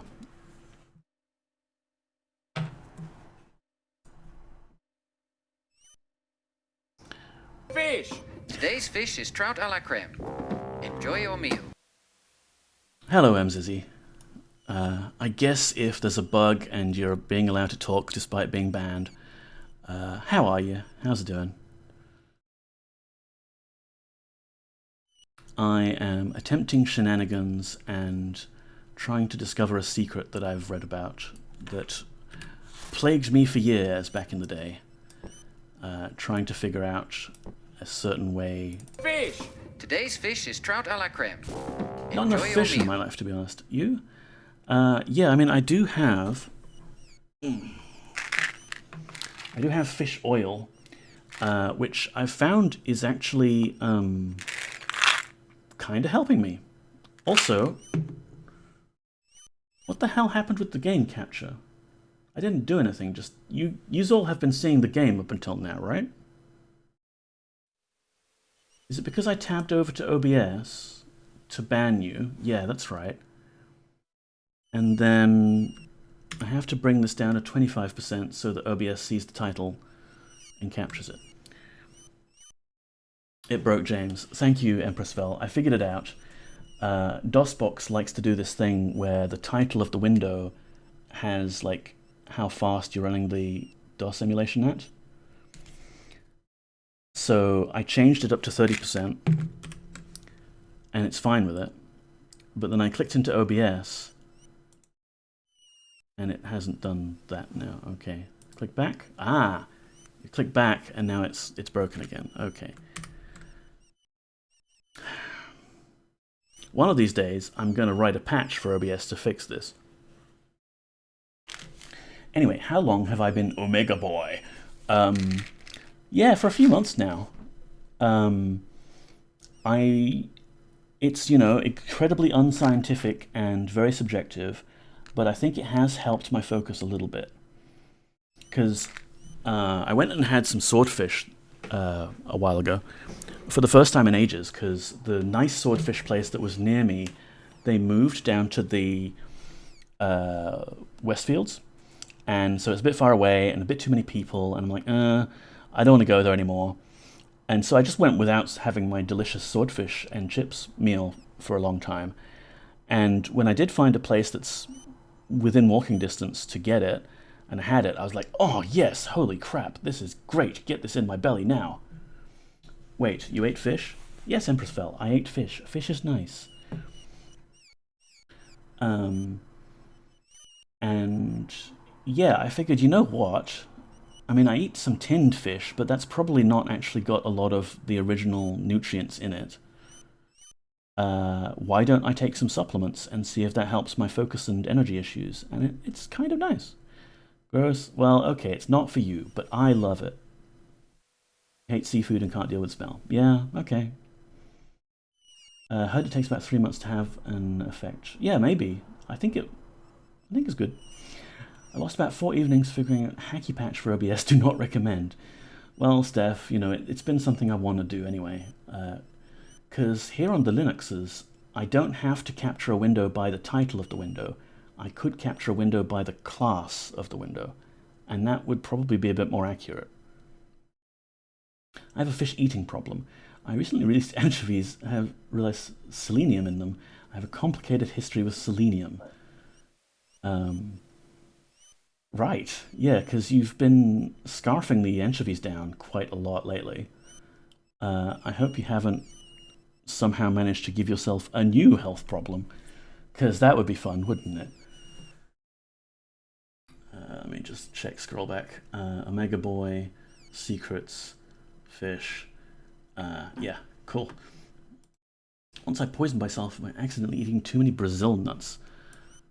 That's nuts.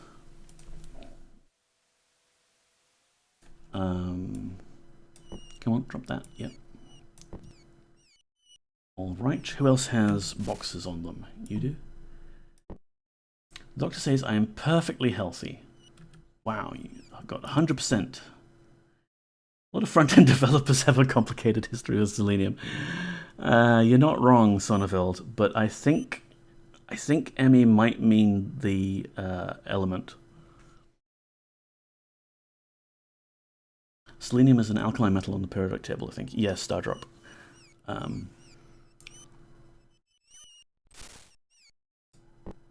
Sonnefeld, I eat software! Yeah, can I do this?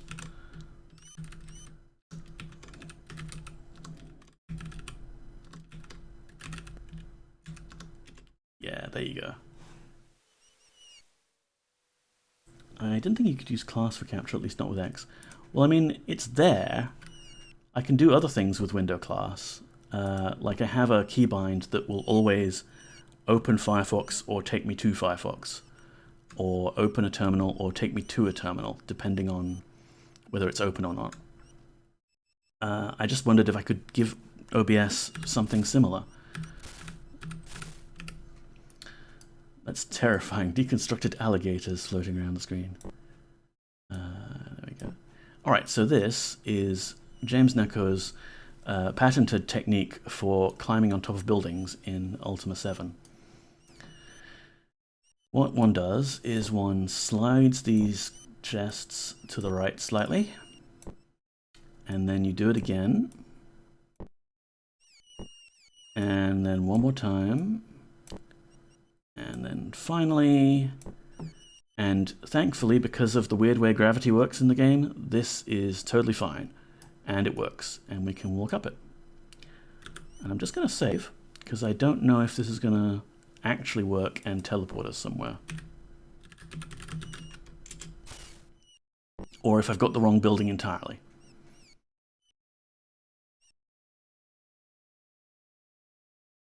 That would have been helpful in Knight's Test.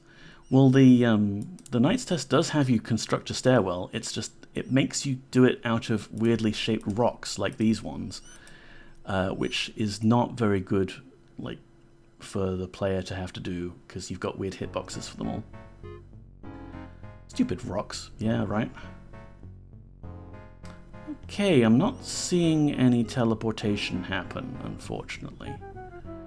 So this may be the wrong location, after all.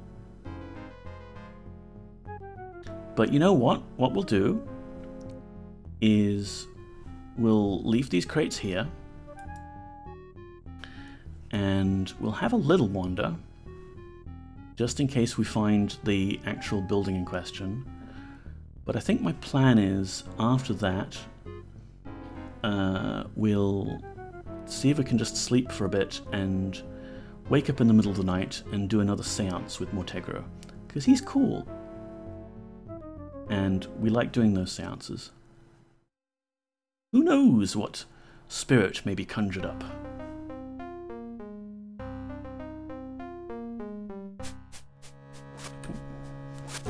We had to come out here without our weapons, didn't we?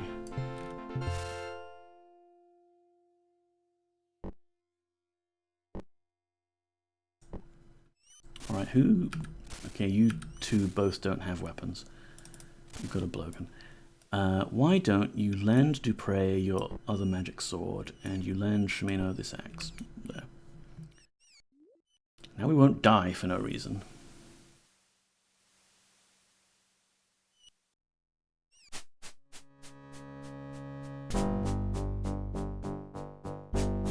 Where is that shack? Gotta die of something. Ah, how true, MZZ. Oh, here's more harpies.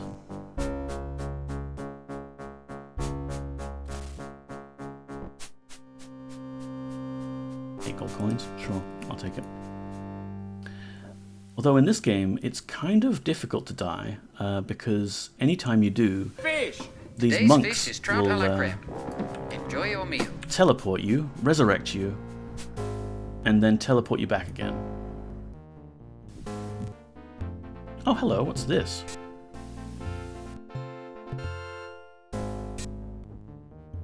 Spare you? I don't think so, weird cult lady.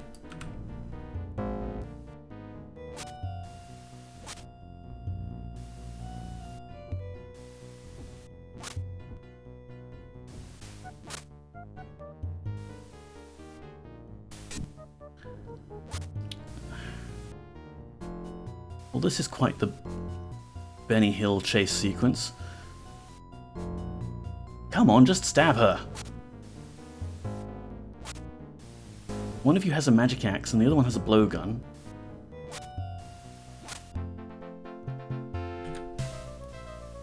Okay, and there's a wolf. Cultist had nothing on them. Cool. How do you tell with cartoons? I thought crocodiles had narrow-looking snouts. The cock has a beautiful singing voice. Thank you for noticing.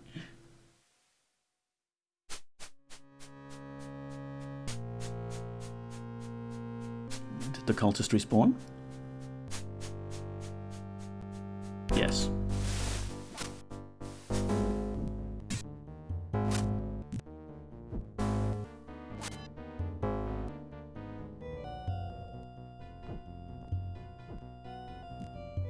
What else are we trying to attack?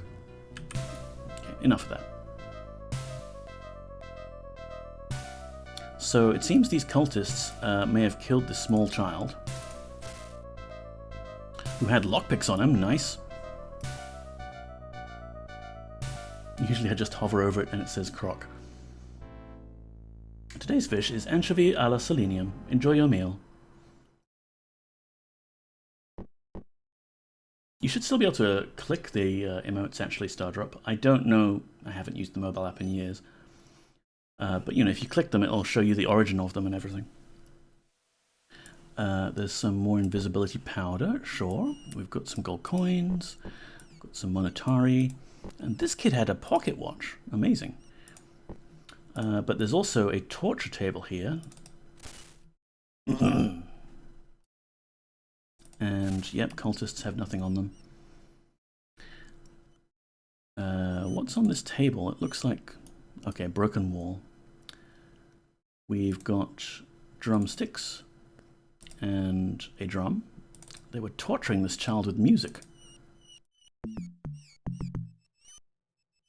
And there's a scroll here, great light. Okay, that's great. So I wonder if this is actually the shack in question. Where are we? We're northwest from the Harpies. Pardon me. Let's see if we can go back. Okay, it's just southwest from the stairs. Nice and easy. Let's go grab our magic crates of cheating.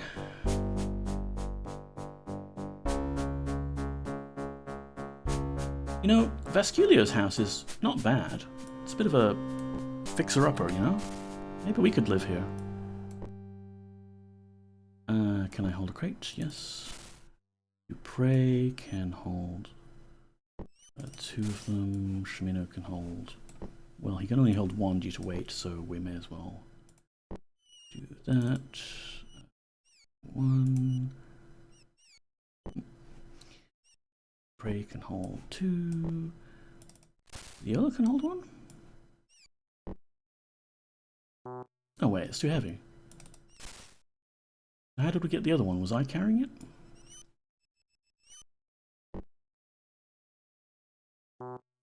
Too heavy. Are you sure? Maybe it's just I picked up a bunch of stuff just now. Yeah. Someone hold these baguettes. They are too heavy. Oh great, now they're going in the chat. Okay. You hold these baguettes. I need to be able to carry my sword around. There. Alright, off we go. We'll check this one building, and if that's not it, I don't know. We'll try again some other time. Oh, and there's more cultists to kill. Right, everybody quickly dump your crates here while we're in the paused time.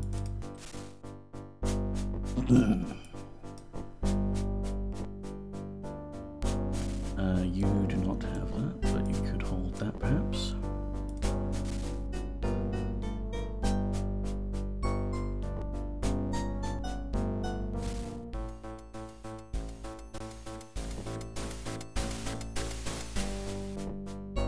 Right, to battle.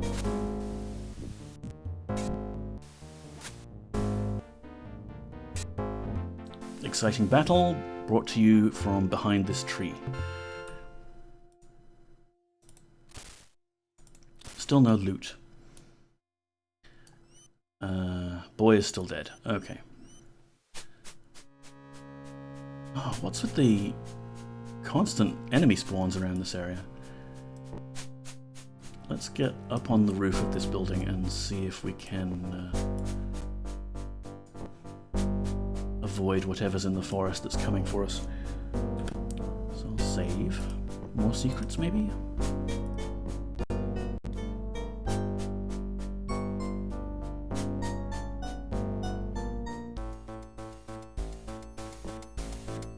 Alright, patented crate moving trick of scaling walls.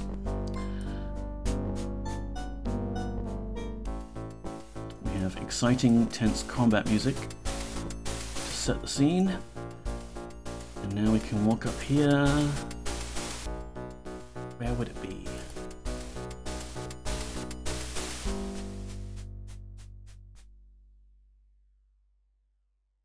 I mean, it could also be that it was in some other version of the game. We're on 1.02S5 final.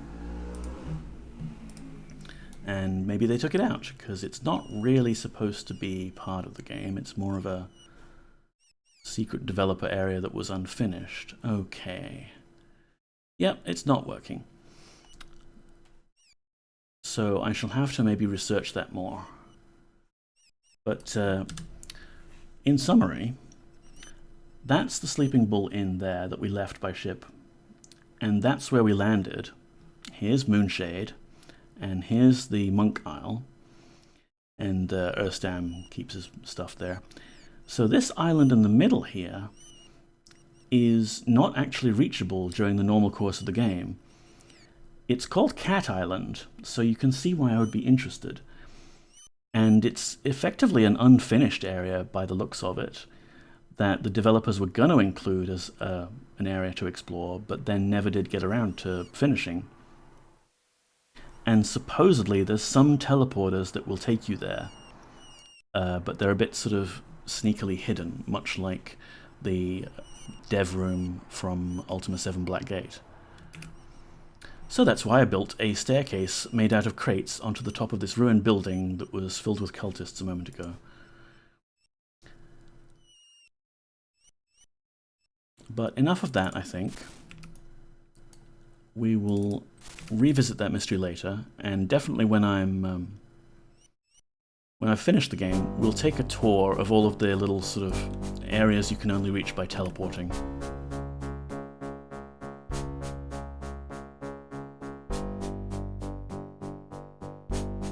But for now, what time is it?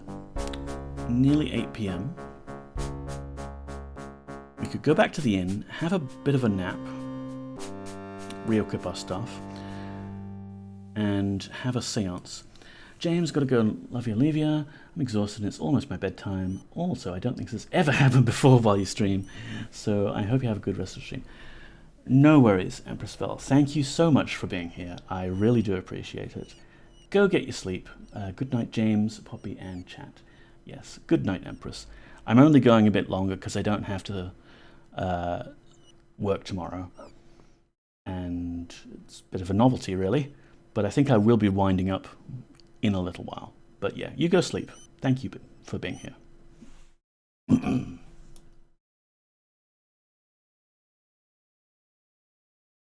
And who knows, maybe we can advance the plot further.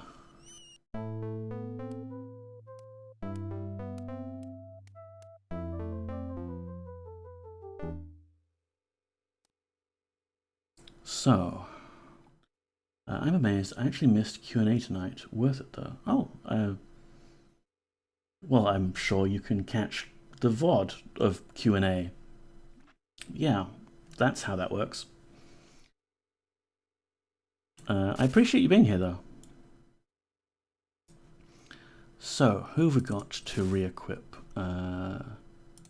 This Dupre's. This is... Yeah, he's got the booze. This is Dupre's.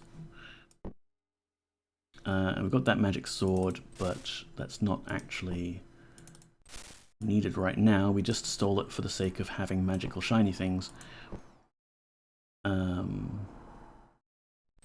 Shamino's got the magic axe, which is nice, but you tend to lose them. So let's give you back your whip.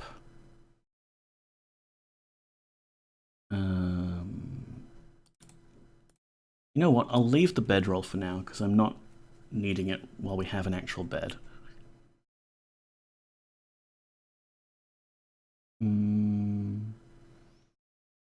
Where else? I think that's us re-equipped, right?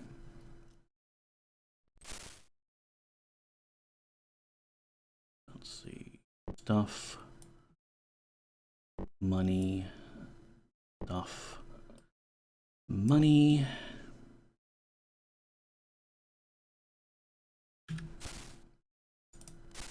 Where's your shield? Use your shield, man.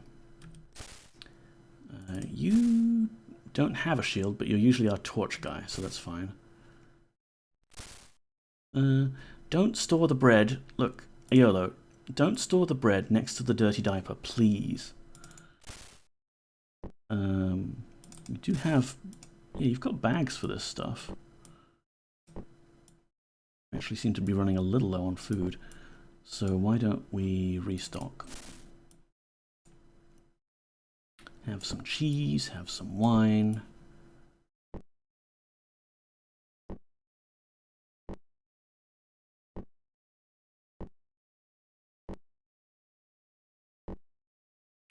All right.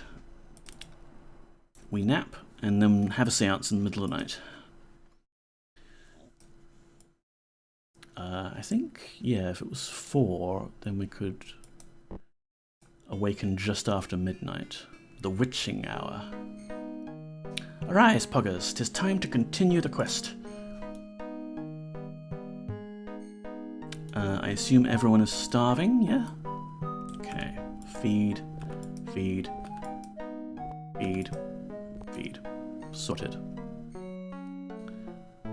So civilized, just being able to push F and feed people that way. It was such a chore in Blackgate, and people seemed to get hungrier quicker as well. They would down entire legs of lamb and still be hungry.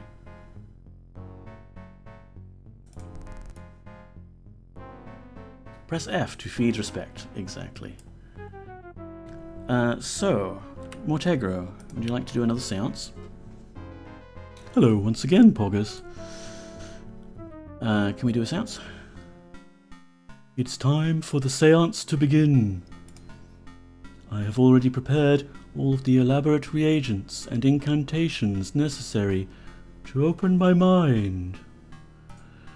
As a portal, through which the spirits of the dead may speak. What thou shalt see are not dreams or hallucinations, but actual ghosts who will join with us in communion. Do not be afraid. I summon you, ghosts. Come, join us here and speak with us. Share with us thy visions of this world and the next. My darling husband, Iolo, although I am dead, I must tell thee that my love for thee shall never die. Always remember me. Farewell. I have lost the contact. There are strange forces connected with this spirit. No, it cannot be true. She cannot be dead. I refuse to believe it. I'm sorry, Iolo, but unless you have another wife who is dead and would call you my darling husband, it sounds like that was your Gweno. Gweno, Spirits do not lie. come back to me. Hello, I love this skeleton portrait. Yes, it is rather nice, isn't it? And yeah, welcome in, Robot Spacer. Good to see you. My mod has left the chat, so I shall actually just give you a wee little shout out here. No, that's Robot Neko.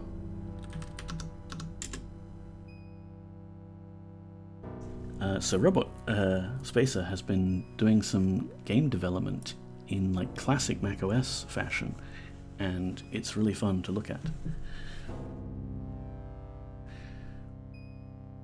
Alright, so we've learned a bit, we've advanced the plot, we have discovered that Iolo's wife Gweno, who is one of the reasons we came to this island in the first place, is dead.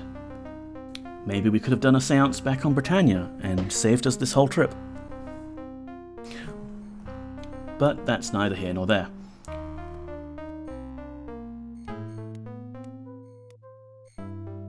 Let's have a rest. Can wait for it to be daytime. Unless, are there any other mages that we want to steal from? No, I think it's fine. In how many hours shall we awaken thee, Poggers? Yeah, let's give it another good 8. Those dreams. Love the gameplay. Thank you, Moody.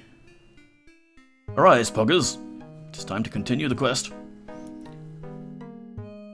I do like how when you wake up in Serpent Isle, people are just kind of scattered around. They weren't all just looming over you at bedtime, just waiting for you to wake up. They actually obviously kind of just wandered around and did their own thing.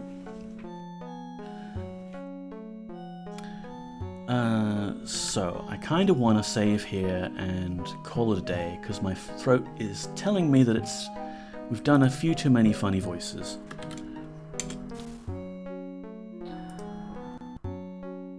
And we have been streaming for 3 hours and 41 minutes, which is quite long. Who is on that we might want to raid into?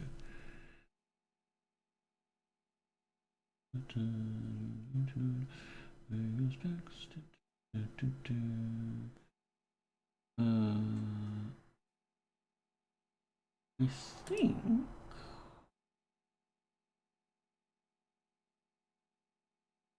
Oh, hang on.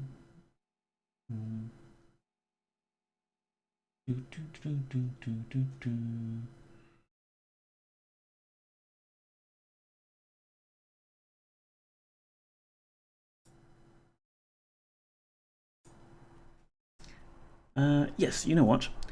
I'm not often streaming late enough on Mondays to be able to raid into Ariala, so we'll take this opportunity to go say hi to her. She's another Australian streamer. She does do some older games sometimes, and sometimes she sings, and sometimes she just hangs out and just eats KFC on stream. Just nice little hangout. So we can go say hi to her. Here's my raid call if you like. And a large number of people lost their minds this stream and decided to subscribe, which I do not condone, but okay, whatever floats your boat. Thank you very much to all of you. So you could use that raid message if you want. And thanks for streaming. Thanks for being here, everyone. Seriously, it's absolutely a pleasure to be playing this game that I love from back in the day, with cool people who can just hang out and we can chat while we play it and revisit some nostalgia. It's always great. So we'll raid R-E-L-A. I think it's 3 L's.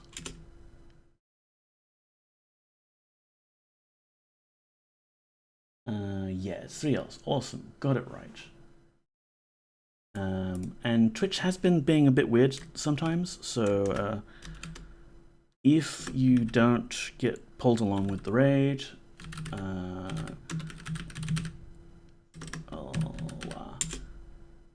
there's a link for you if you want. Man, that's removed my raid thing. I want to see the raid thingy. I can't see. Oh, view all too. I'm a streamer. I can do things. So yeah, where are we? Just chatting, just catting. Even better. Thanks so much, everyone. Take care. I will see you next Monday for sure. Who knows? Maybe I'll be so rested I might be inspired to stream somewhere in the middle of the week. In which case, it will be something random. It won't be Ultima VII. We'll save that for next week. Take care. Bye.